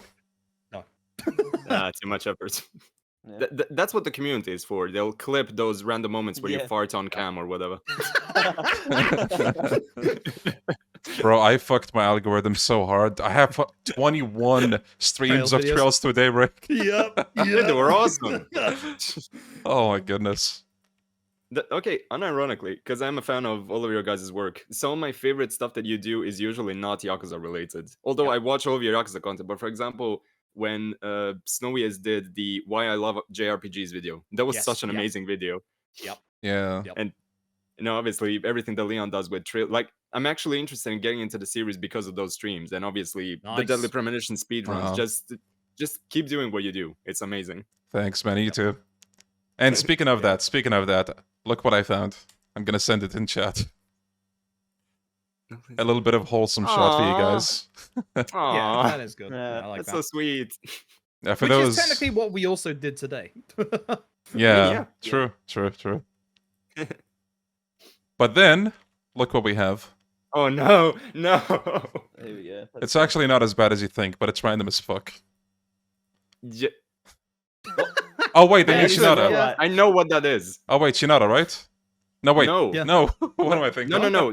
That was I can already tell you that we were talking about jobs, like jobs that didn't make it Yeah. into Infinite Wealth. Oh, yeah. That would be a good one. Dude, okay, I get so many comments like that. It's like a 25-minute video, and then someone just says like, "No, I disagree with that point." It's like, what? It's point? like What are you talking timestamp. about? Oh my god. But yeah, we do get a lot of random stuff like that. I can't think of any off the top of my head, but it was like someone. I'm gonna go off the dome about this, but I think I was talking about I don't know, combat in the games, and someone was like, "I would actually like a strawberry parfait," and I'm like, "Did I mention Gintama or something? What the?" Yeah. Also, if you guys remember from last episode, we told people if you watch this till the end. Oh, I yep, saw yep, so let's many go. banana. Banana. It's why I don't do it very often on my videos, but it's like that's how you get to see whether people do it. You don't do it all the time, but like once every few months, just drop something It like that. makes and see me if people so notice. happy when I see a comment referencing my description or the end of my video because Same. so many people. Yeah. So many people. I put something very relevant in the description, they ignore it, and they comment something that I wrote in the description. Yeah. But yeah, when you actually see it, it's like, oh, I love you. So what's gonna be the word for this episode? I was literally gonna say that. Apple? Banana? No, wait, banana is already used. No, let's switch it up because they'll think, oh, it's fruit of the week. Nah, this time we'll go the vegetable. Which vegetable are you thinking? Strawberry parfait. Actually, yes, my favorite vegetable. It's good for you. Yes. So are we picking strawberry then? But with the parfait, that's a very important segment. Strawberry parfait. Is there an emoji of that? I don't know. Actually, wait.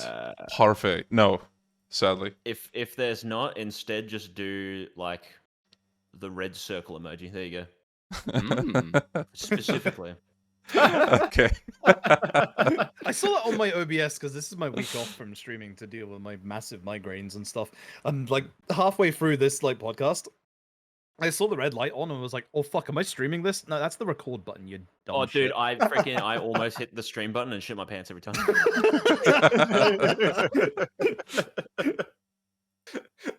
Guys, what do you think this dude meant? Me vengo. I'm gonna see it. I'm gonna go there. I think that's Spanish. Oh, okay. Me vengo. I clicked on translate, but it shows nothing. Like it's the same sentence. I hate when that happens. Makes sense. Yep. Yeah, it's the, I get it's a the lot- amount I get of a lot like, O's. French or Spanish comments or something like that, and I'm like, what? What? The Hang- best hang on. part is a fully English sentence that just has below it translate to English. Sure. Yeah. Oh, why yeah. That not? is also quite funny. Cool. Yeah, but it's usually just one word. They'll be like, I love the parts when they went car engine. Yeah. All right, folks. What do you think of this idea? W or L? Oh, hell yeah. Like, we've been Oh, talking yeah. about it since the spoiler cast, literally, because they name That would dropped be that awesome. one land. Hell yeah. Yeah, Would be it'd great. interesting. Going to more countries and stuff. How have they not gone to other places in Asia? Yeah. Yeah. Yeah. And an Akiyama Gaiden is what people would like. You know, people like Akiyama, it'd sell well. Koichi out Saijima, there, easy money. Yeah. Saijima went to China for Tojo business, quote unquote. I was for God's literally sake. gonna say that. In Dead Souls. What the fuck was that about? That was just Daigo removing him from the plot. Thanks, Yeah. Daigo. Yeah. I mean, considering what he would do in Yakuza 5, Daigo may have had a good point. Yeah. Yeah. Saijima would have just single-handedly ended the zombie outbreak. Yeah. True. He just punch all them. Exactly. Like, not like Kiryu would. He just punched their heads off. Just like, oh. Yeah. No, they would just implode. Literally, he touches them. It's like, Like Fist of North Star. yeah. Okay, this is the last comment I will show, and it's one that I have to show. Leon, how the fuck did you get Yokoyama to show up for this? That's insane. Yeah, I saw that. That was funny. What can I say? I got contacts. Oh, God. That's literally the best inside joke of this entire, just all of this. Yeah. It's Carlos and Brent. That's the inside contacts. Maybe I'll slip in another Yokoyama shot at Snowiest spot. Hello, guys. It's me, Yokoyama. Oh, There you To go. announce Yakuza Kiwami 4. We're fucking skip 3. We're doing Yakuza Kiwami 4. There. Hope you guys like the sneak peek. Yeah, but Akiyama's gonna be the only playable character. We all know you only like him, so he's gonna have 4 fighting styles. Let's go. And it's just the others' fighting styles. Yeah, he went Kirby on Saijima. He just, yeah, now I'm gonna go big burly man.